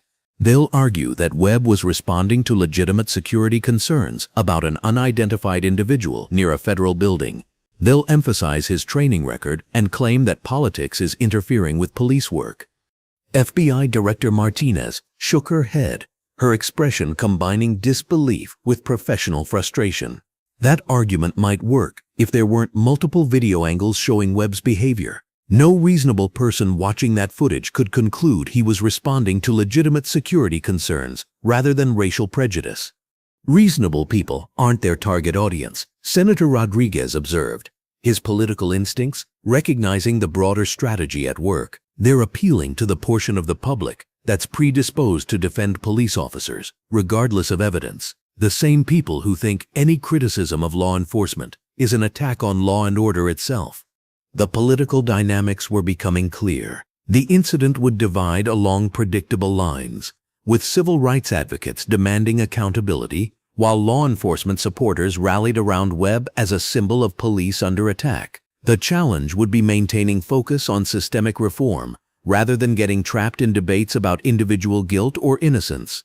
Thompson stood and walked to the window, looking out at the Capitol dome illuminated against the evening sky. The view reminded him of why he had entered public service, to defend the democratic institutions that made America's promise of equality possible. Now those institutions were being tested by his own experience of their failures.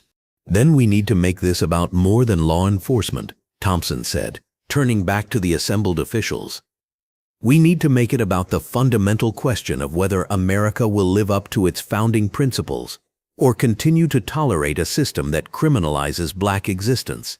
He returned to his seat with visible resolve, his transformation from victim to catalyst now complete.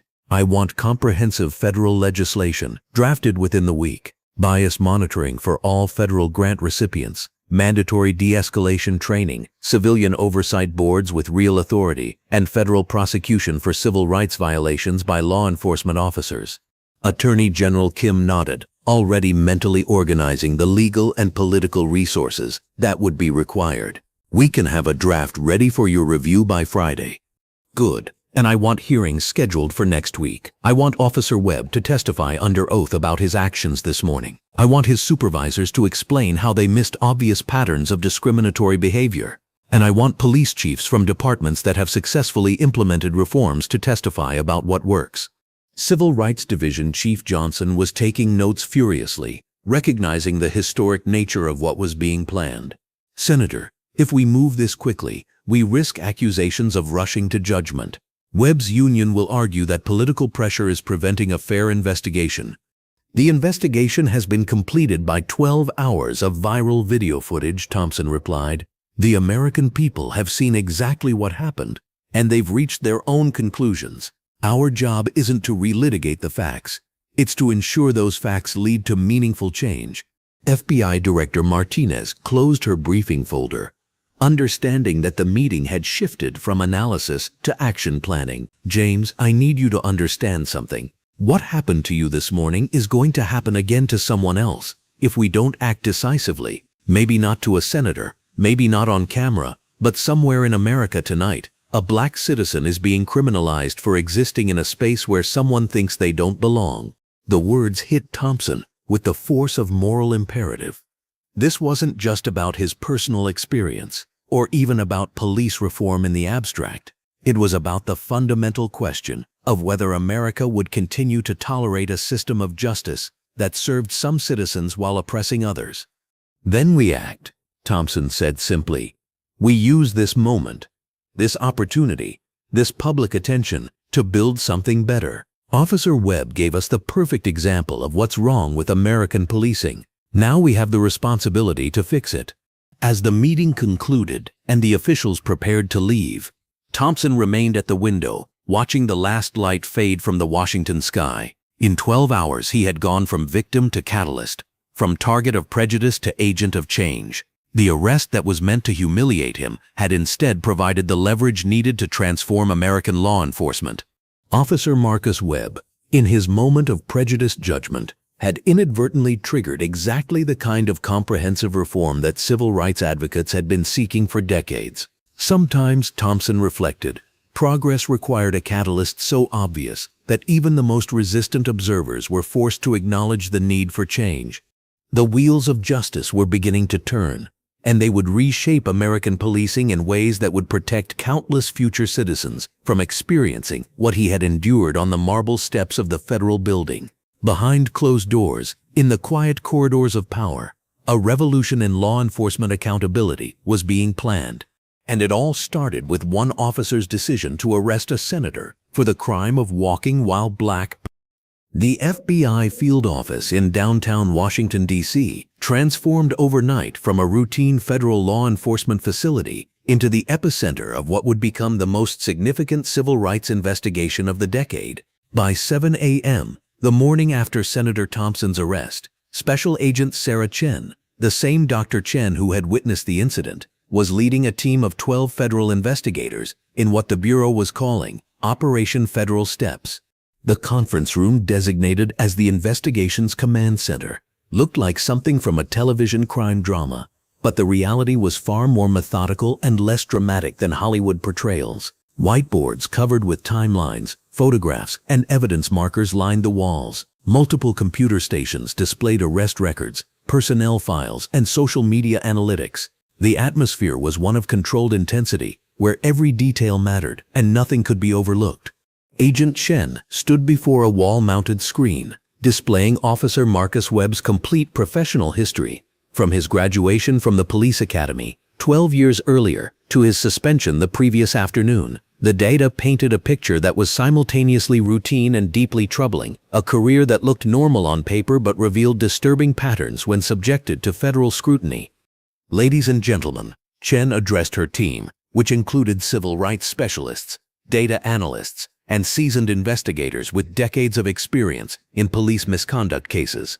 We have 48 hours to build a comprehensive case file before this incident disappears into the usual cycle of public outrage and political promises. The director has made it clear that this investigation will set the standard for how the Bureau handles police civil rights violations going forward. The urgency was real and justified. In the age of social media, public attention spans were measured in days rather than weeks. If the FBI was going to leverage the current political momentum for meaningful reform, they needed to produce concrete evidence of systemic problems before the news cycle moved on to other stories. Agent Michael Torres, a 20-year veteran of civil rights investigations, opened the first evidence folder. We've identified 17 witnesses to yesterday's incident, all of whom have provided consistent accounts of Officer Webb's behavior. More importantly, we've recovered security footage from 4 different angles that shows the entire encounter from approach to arrest. Torres activated a large monitor and began playing the security footage in slow motion. Watch Webb's body language from the moment he first sees Senator Thompson. His hand goes to his weapon before any verbal contact. His posture becomes aggressive. His approach pattern suggests he had already decided on arrest before initiating contact. The federal investigators watched with professional detachment as Webb's prejudice played out in real time. Unlike the social media videos that had gone viral, this footage was of high quality and captured every subtle detail of the encounter. It was evidence that could withstand the most aggressive legal challenges. Now watch Senator Thompson's response. Torres continued. Complete compliance, calm demeanor, no threatening gestures. He attempts to provide identification when requested and makes no move that could be reasonably interpreted as threatening. Agent Lisa Park, the team's behavioral analyst, had been studying the footage since the early morning hours. What we're seeing here is a textbook example of racial profiling leading to escalated enforcement. Webb's decision-making process was based entirely on racial assumptions rather than observed behavior or legitimate security concerns. The analysis was crucial for building a federal case. Civil rights violations required proof that an officer's actions were motivated by racial bias rather than legitimate law enforcement concerns. The video evidence made Webb's motivations clear to anyone willing to examine the facts objectively. Agent Chen pulled up another screen, showing Webb's arrest record over the past 5 years. This is where the case becomes about more than a single incident. Webb's enforcement patterns show clear racial disparities that his supervisors either missed or ignored. The data was damning in its consistency. Webb had arrested black suspects at nearly 3 times the rate of white suspects, despite patrolling areas with roughly equal racial demographics. His use of force reports showed similar patterns, with minority suspects far more likely to be subjected to physical restraint or weapon display. Agent Rodriguez has been analyzing Webb's training records. Chen continued, nodding toward a younger investigator who had spent the night reviewing personnel files. Tell them what you found. Agent Rodriguez consulted his notes, which contained details that painted a picture of institutional failure. Webb completed all required diversity and bias training courses, scoring above average on written examinations. His instructors noted no obvious red flags, and his psychological evaluations showed no indicators of racial animus. The information was troubling because it suggested that traditional screening and training methods were inadequate for identifying and preventing biased policing. Webb had successfully navigated every system designed to ensure professional behavior while consistently engaging in discriminatory enforcement. So how does someone pass bias training and then arrest a senator for walking while black? Chen asked, though she already suspected the answer. Because the training focuses on theoretical knowledge rather than practical application, Rodriguez replied. Officers learn what they're supposed to say about racial equality, but they're not given tools for recognizing and interrupting their own biased decision-making in real-time situations. Agent Torres opened another evidence folder, this one containing witness statements and interview transcripts. We've conducted preliminary interviews with 12 officers from Webb's department. What emerges is a picture of institutional culture that quietly tolerates and even encourages aggressive enforcement against minority communities. He read from one of the interviews. Officer Janet Stevens, 8 years with the department, states, Webb wasn't unusual in his approach to certain neighborhoods. The unspoken expectation was that you maintain order by being visible and assertive. Nobody talked about race directly, but everyone understood which communities required more aggressive policing. The statement captured the subtle ways that racial bias operated within law enforcement culture. Officers weren't explicitly told to target black citizens, but institutional expectations and peer pressure created environments where such targeting was inevitable. Another officer, speaking on condition of anonymity, Torres continued, described a departmental culture where questioning aggressive tactics was viewed as weakness, and where officers who showed too much concern for community relations were considered soft on crime. Agent Chen recognized the patterns from previous investigations. Police departments often developed cultures that equated brutality with effectiveness, creating professional incentives for officers like Webb to engage in exactly the kind of behavior that had led to Senator Thompson's arrest. The investigation's scope was expanding beyond Webb himself to encompass the entire system that had produced and protected his behavior. This wasn't just about one officer's prejudice. It was about institutional failures that allowed such prejudice to flourish. Agent Park activated another screen showing social media analysis of Webb's online activity. We've recovered 5 years of Webb's social media posts, and the pattern is concerning. While he avoided explicitly racist content, his sharing patterns and comment history suggest deep-seated racial biases.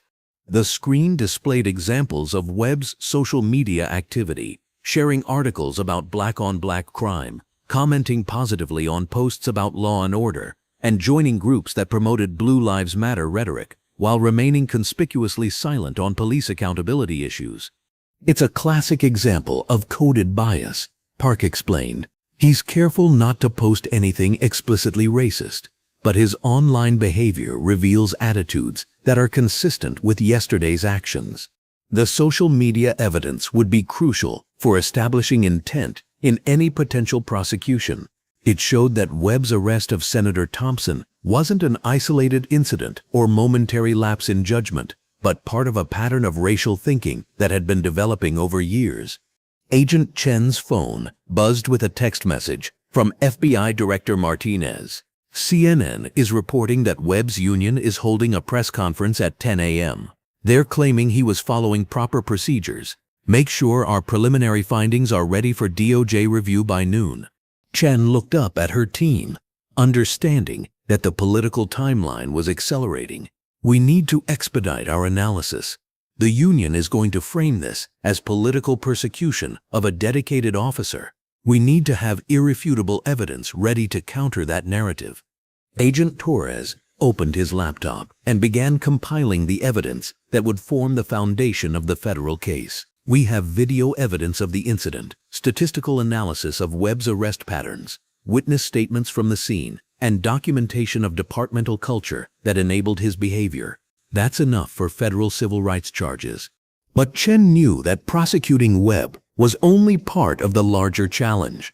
The real goal was using this incident to drive systemic reform across American law enforcement. That would require evidence of broader patterns that extended beyond one officer and one department. Agent Martinez is coordinating with our field offices in 12 major cities, Chen announced. We're launching simultaneous investigations of police departments that have shown similar patterns of racially biased enforcement. This case is going to be the catalyst for a nationwide examination of police civil rights violations. The scope of the expanding investigation was unprecedented in the Bureau's history. Rather than treating Webb's actions as an isolated incident, federal authorities were using it as a window into systemic problems that required systemic solutions. Agent Rodriguez pulled up another screen showing preliminary data from other cities. Detroit, Atlanta, Phoenix, and Newark have all reported similar incidents within the past 12 months. Black professionals arrested under circumstances that suggest racial profiling, with minimal accountability for the officers involved. Each city represented thousands of citizens who had been subjected to discriminatory policing without the political protection that Senator Thompson's position provided. The federal investigation was beginning to reveal the true scope of institutionalized racism within American law enforcement. What about Webb's supervisors? Chen asked. What did they know about his arrest patterns, and when did they know it? Agent Torres consulted his interview notes. Lieutenant Patricia Hayes claims she was unaware of any statistical disparities in Webb's arrests. She says departmental policy focused on overall crime reduction rather than racial demographics of enforcement actions. The claim was either evidence of willful ignorance or systematic negligence. Modern police departments had access to sophisticated data analysis tools that could easily identify racial disparities in enforcement patterns. The failure to use those tools suggested institutional indifference to civil rights protection. But here's what's interesting.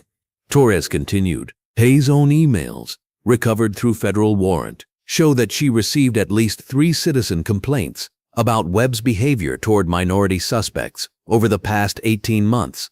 All 3 complaints were dismissed without investigation. The emails would be crucial evidence in any prosecution of departmental leadership. They showed that supervisors had been warned about Webb's behavior but had chosen to protect him rather than investigate citizen concerns. Agent Park opened another folder containing psychological evaluations and expert analysis. Dr. Angela Davis at Georgetown has reviewed Webb's personnel file and video evidence. Her preliminary assessment is that he displays classic indicators of implicit racial bias, amplified by authority and inadequate supervision. The expert analysis provided scientific foundation for what the video evidence made obvious to any reasonable observer. Webb's actions weren't the result of split-second decision-making under pressure. They were the predictable outcome of years of unchecked prejudice operating within a system designed to protect it. Dr. Davis also notes that Webb's behavior pattern is consistent with officers who view law enforcement as a tool for maintaining racial hierarchies rather than protecting all citizens equally. Park continued. She's prepared to testify that his actions represent intentional civil rights violations rather than training failures or honest mistakes. Agent Chen recognized the importance of expert testimony in civil rights cases. Juries often struggled to understand how racial bias operated in professional settings, requiring expert witnesses to explain the psychological and sociological factors that influenced officer behavior.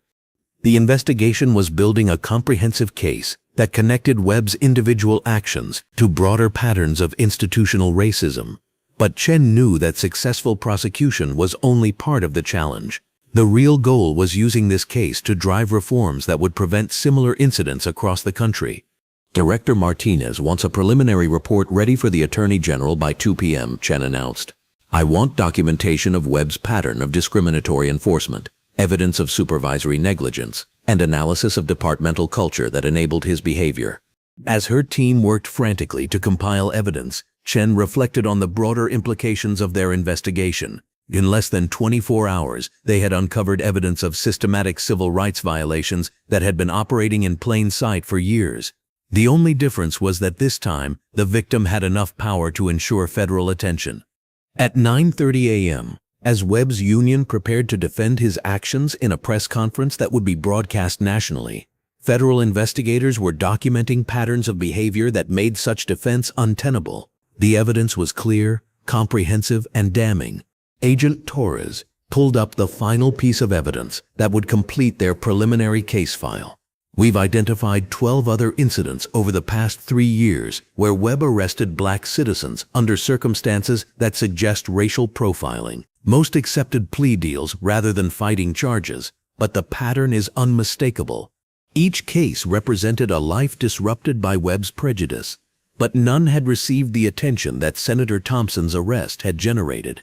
The federal investigation was finally giving voice to victims who had been silenced by a system that protected officers while criminalizing their targets.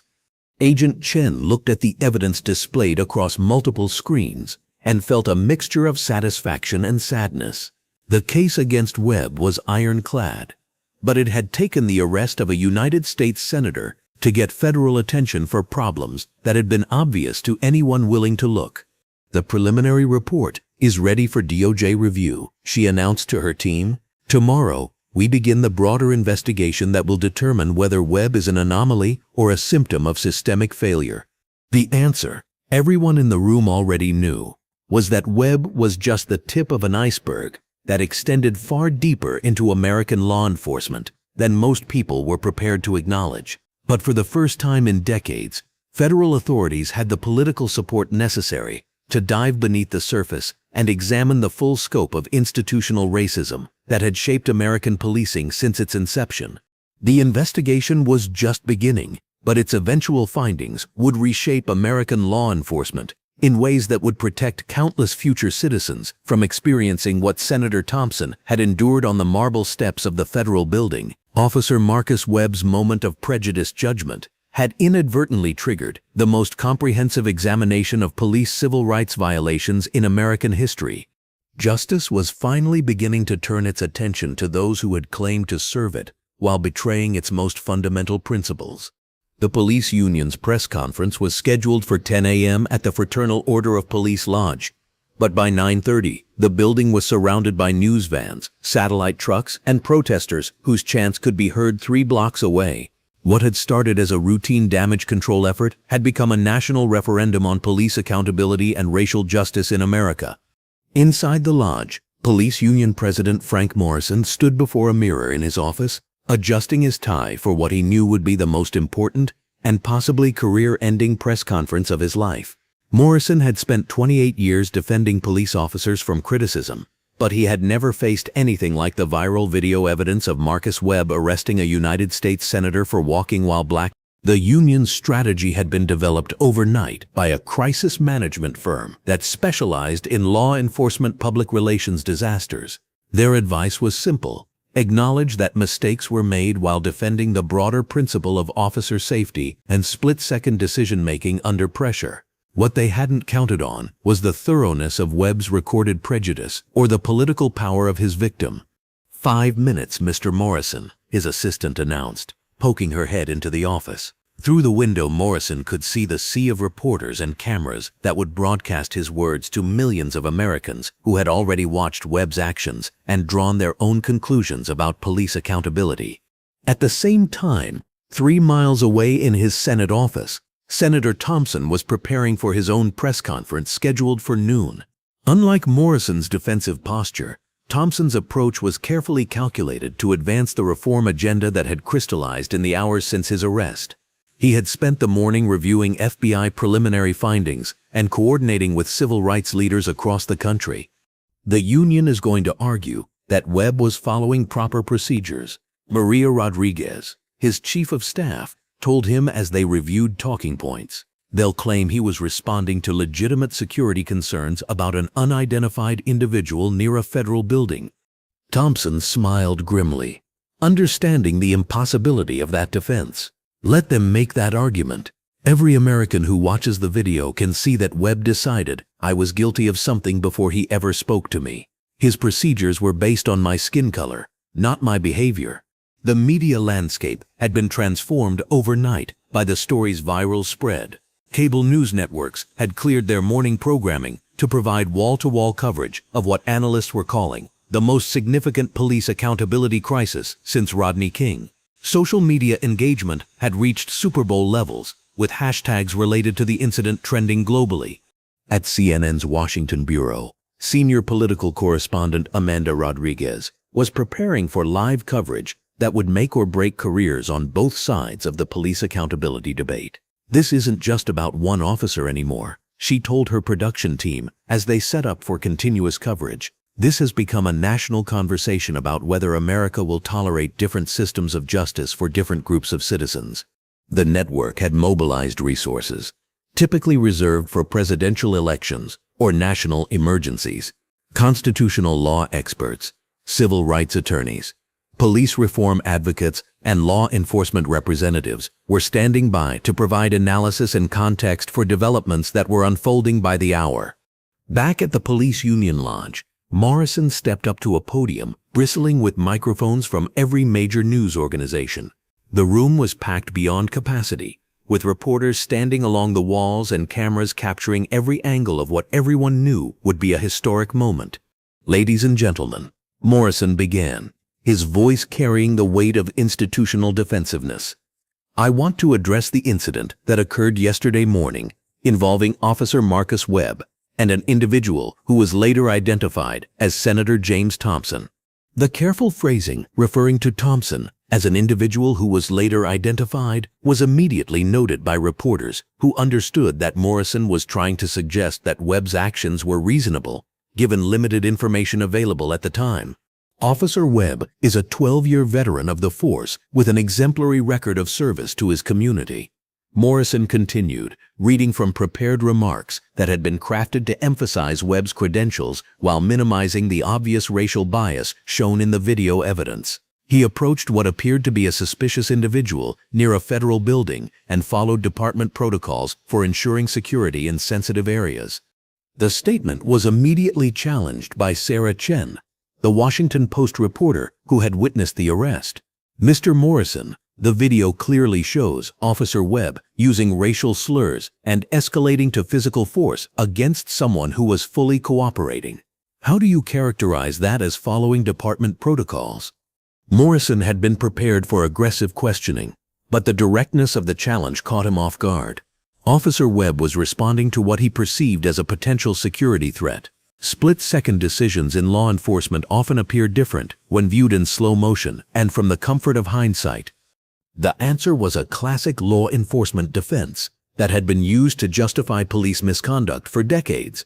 But in the context of Webb's obviously prejudiced behavior, it sounded hollow and unconvincing.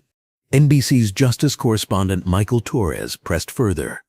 "Mr. Morrison, Senator Thompson was wearing an expensive suit, carrying a briefcase, and showed no threatening behavior whatsoever. What specifically about his appearance or conduct suggested a security threat?"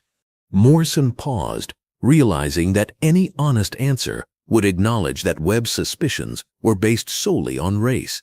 Officer Webb observed an individual who appeared to be conducting surveillance of a federal facility. His response was based on behavior patterns consistent with security concerns.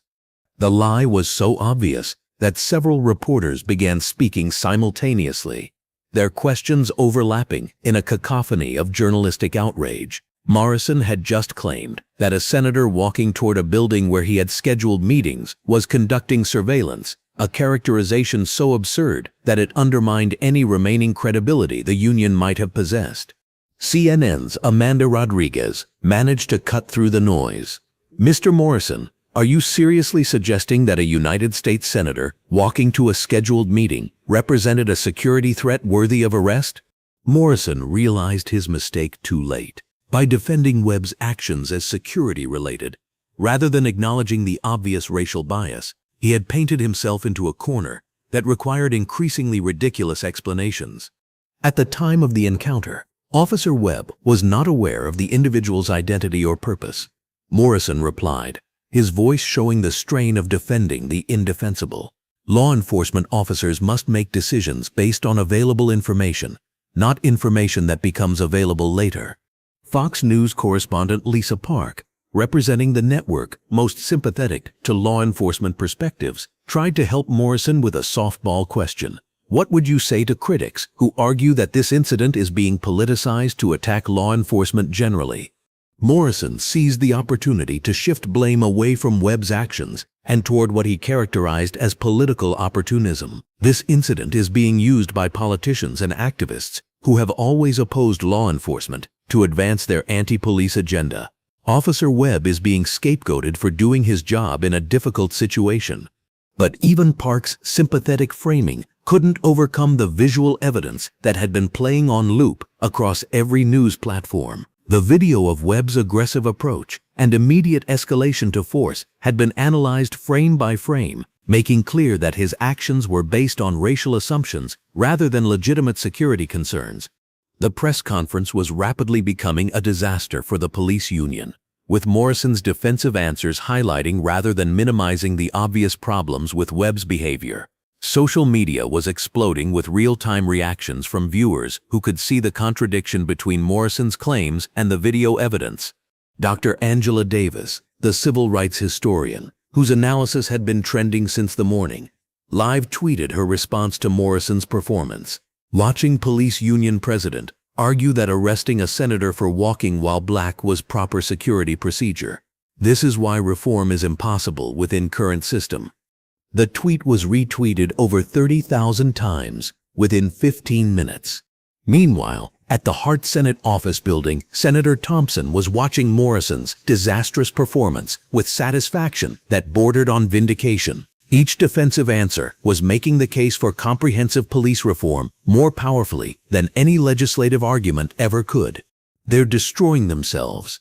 James Morrison, Thompson's legislative director observed as they watched the live coverage. Morrison is actually making Webb's racial bias more obvious by trying to defend it as legitimate police work. Thompson nodded, understanding that the union's defensive strategy was inadvertently advancing his reform agenda. Sometimes the best way to expose a flawed system is to let its defenders explain why the flaws are actually features. The political implications were enormous. Republican senators who had previously opposed police reform legislation were now facing constituents who had watched a United States senator be arrested for walking while black, with the police union defending such actions as appropriate law enforcement. At 11:30, Morrison's press conference reached its nadir when ABC's Chief Justice correspondent David Kim asked the question that everyone had been waiting for. Mr. Morrison, if Officer Webb's actions were appropriate, would you support similar treatment for white individuals who approach federal buildings? Should we expect to see white businessmen in suits arrested for walking near government facilities? Morrison's pause lasted long enough for every viewer to understand that he had no reasonable answer. The question exposed the racial double standard that made Webb's actions defensible in the union's view. They were appropriate for black citizens, but unthinkable for white citizens. Officer Webb's response was based on the totality of circumstances present at that specific time and location. Morrison finally replied, his answer so generic that it said nothing while revealing everything. Kim pressed the obvious follow-up. What circumstances specifically? Senator Thompson was well-dressed, carrying a briefcase, and walking normally toward a building where he had scheduled meetings. Which of those circumstances justified arrest?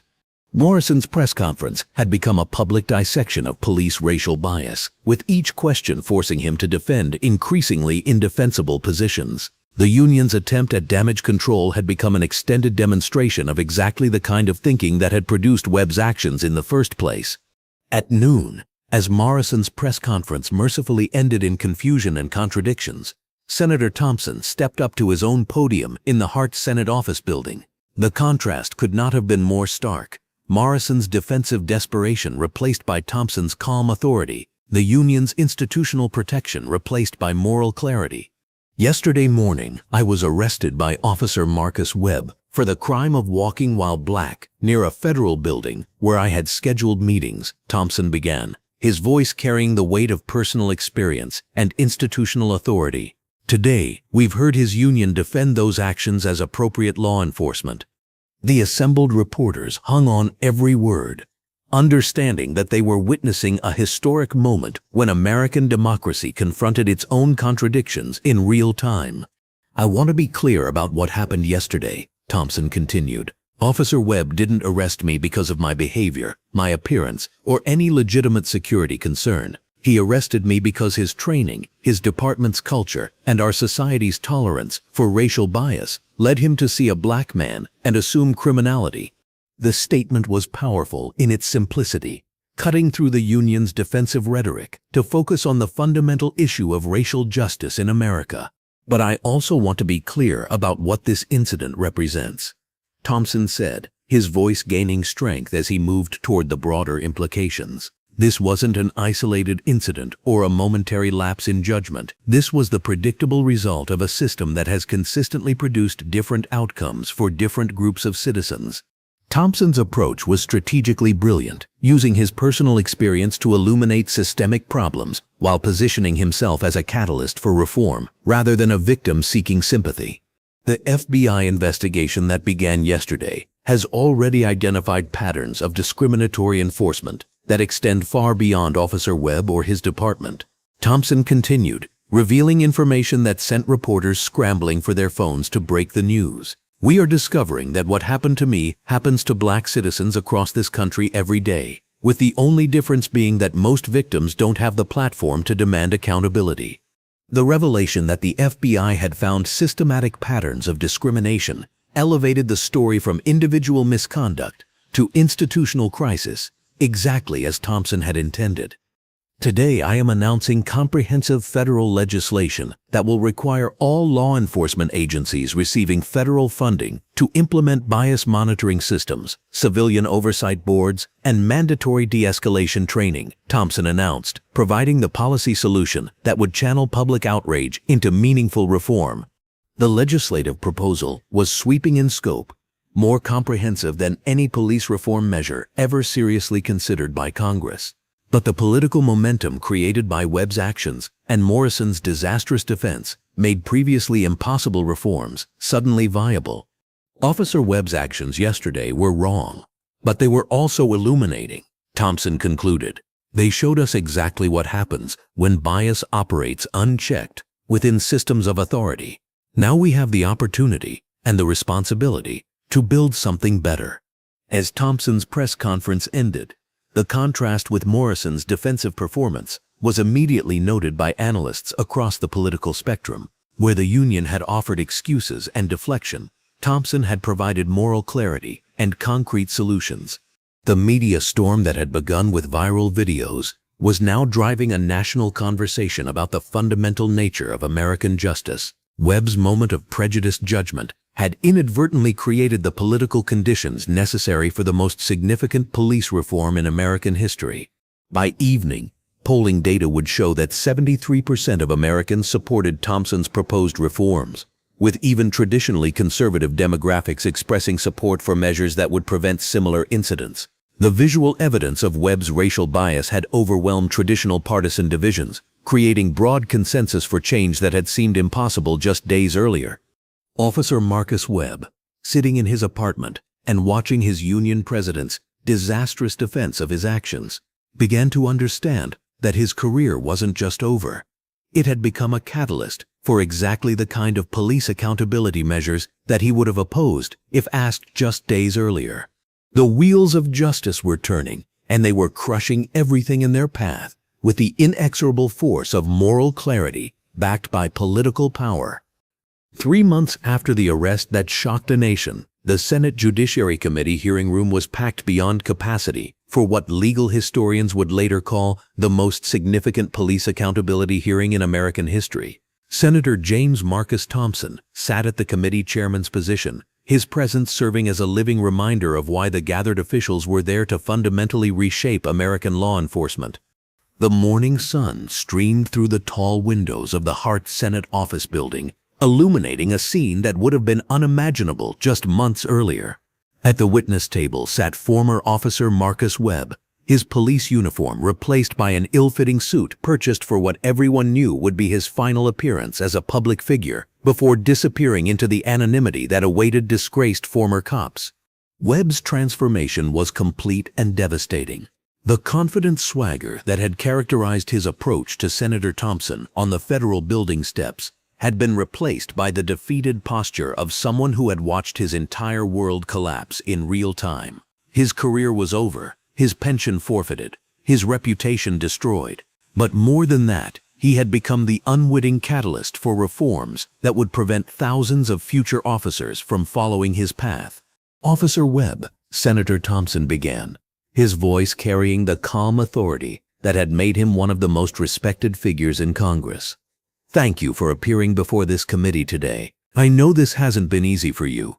The courtesy was genuine but strategic. Thompson understood that Webb's cooperation was essential for building the comprehensive record of police dysfunction that would justify the sweeping reforms already moving through Congress with unprecedented bipartisan support. Webb cleared his throat, his voice barely audible when he finally spoke. Thank you, Senator. I want to begin by apologizing for my actions that morning. I was wrong. There's no excuse for what I did. The apology was sincere but insufficient.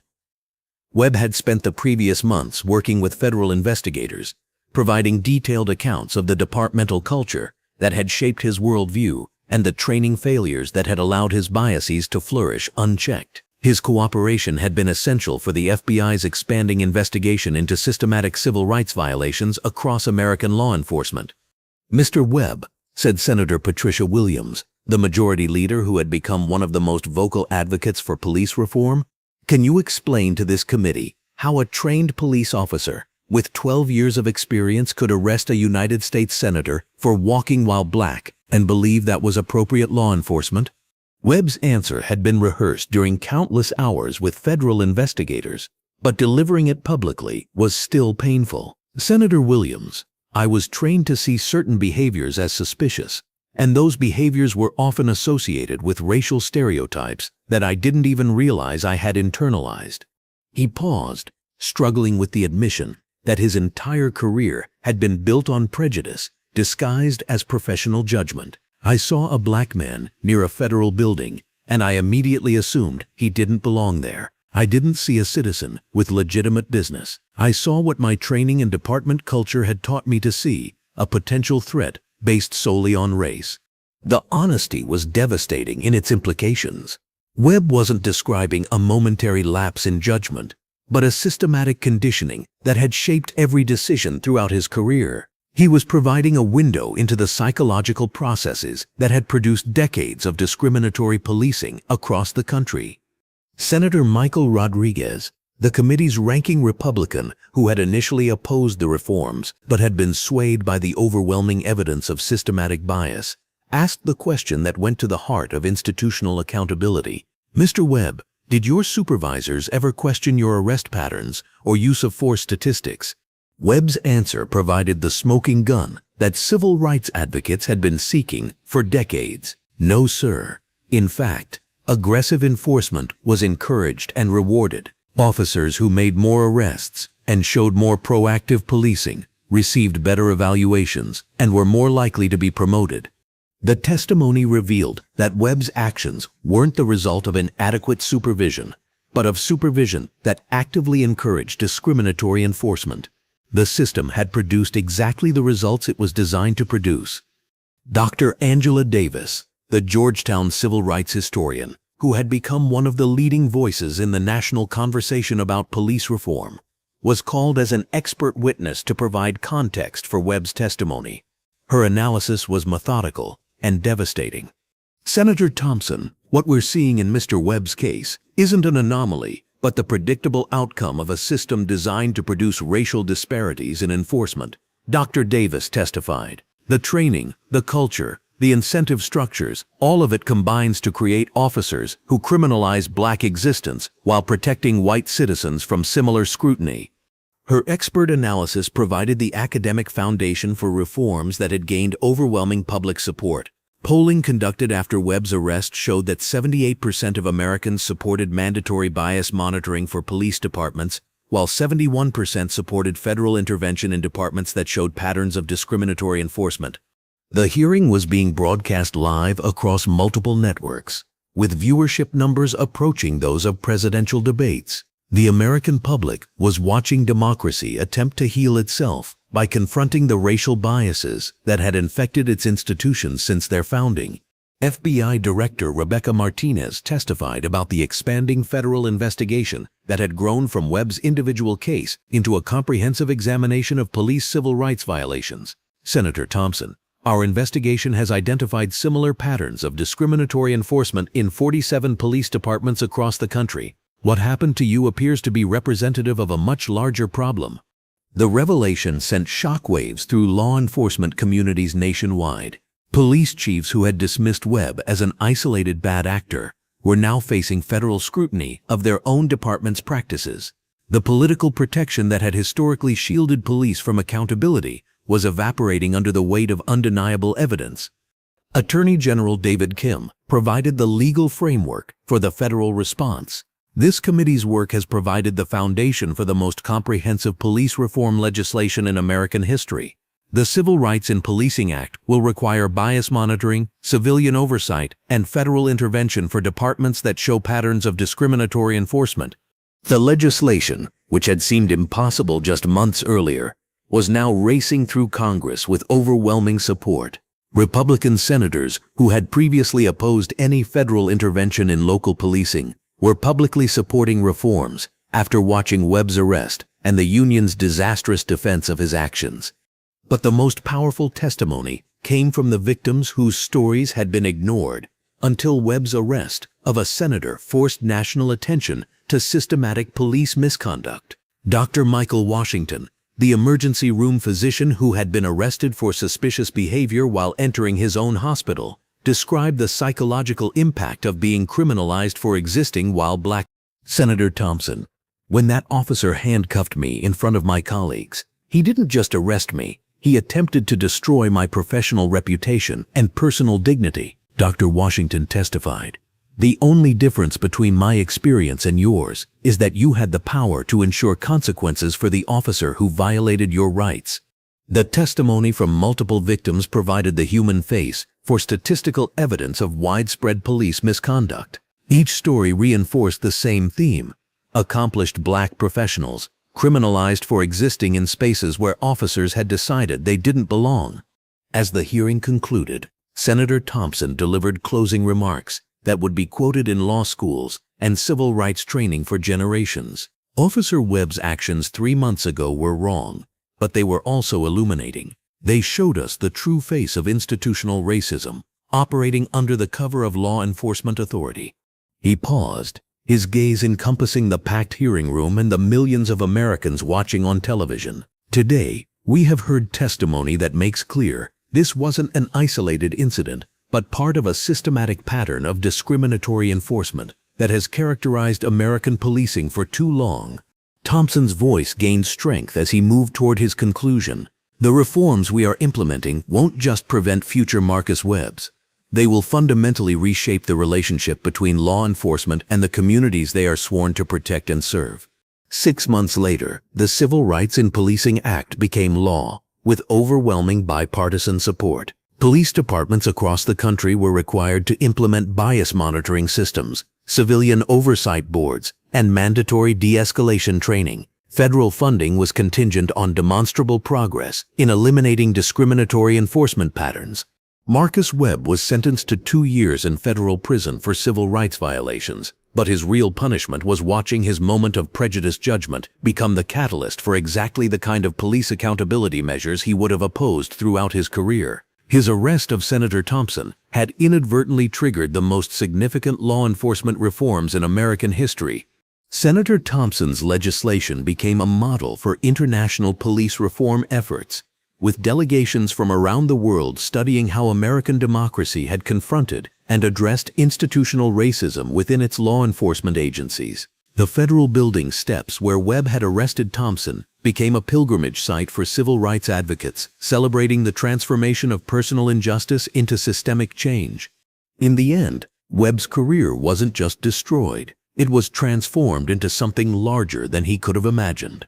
His prejudice had become the foundation for justice, his bias the catalyst for equality, his moment of racist judgment the beginning of a more perfect union. The wheels of justice had turned completely, crushing not just Webb's individual prejudice, but the entire system that had produced and protected it. American law enforcement would never be the same, and that transformation had begun with one officer's decision to arrest a senator for the crime of walking while black. Justice had been served, consequences had been faced, and America had taken another step toward fulfilling its founding promise that all citizens would be treated equally under the law. Webb's story was over, but the reforms it had sparked would protect countless future citizens from experiencing what Senator Thompson had endured on those marble steps. The system had responded, and in responding, it had finally begun to heal.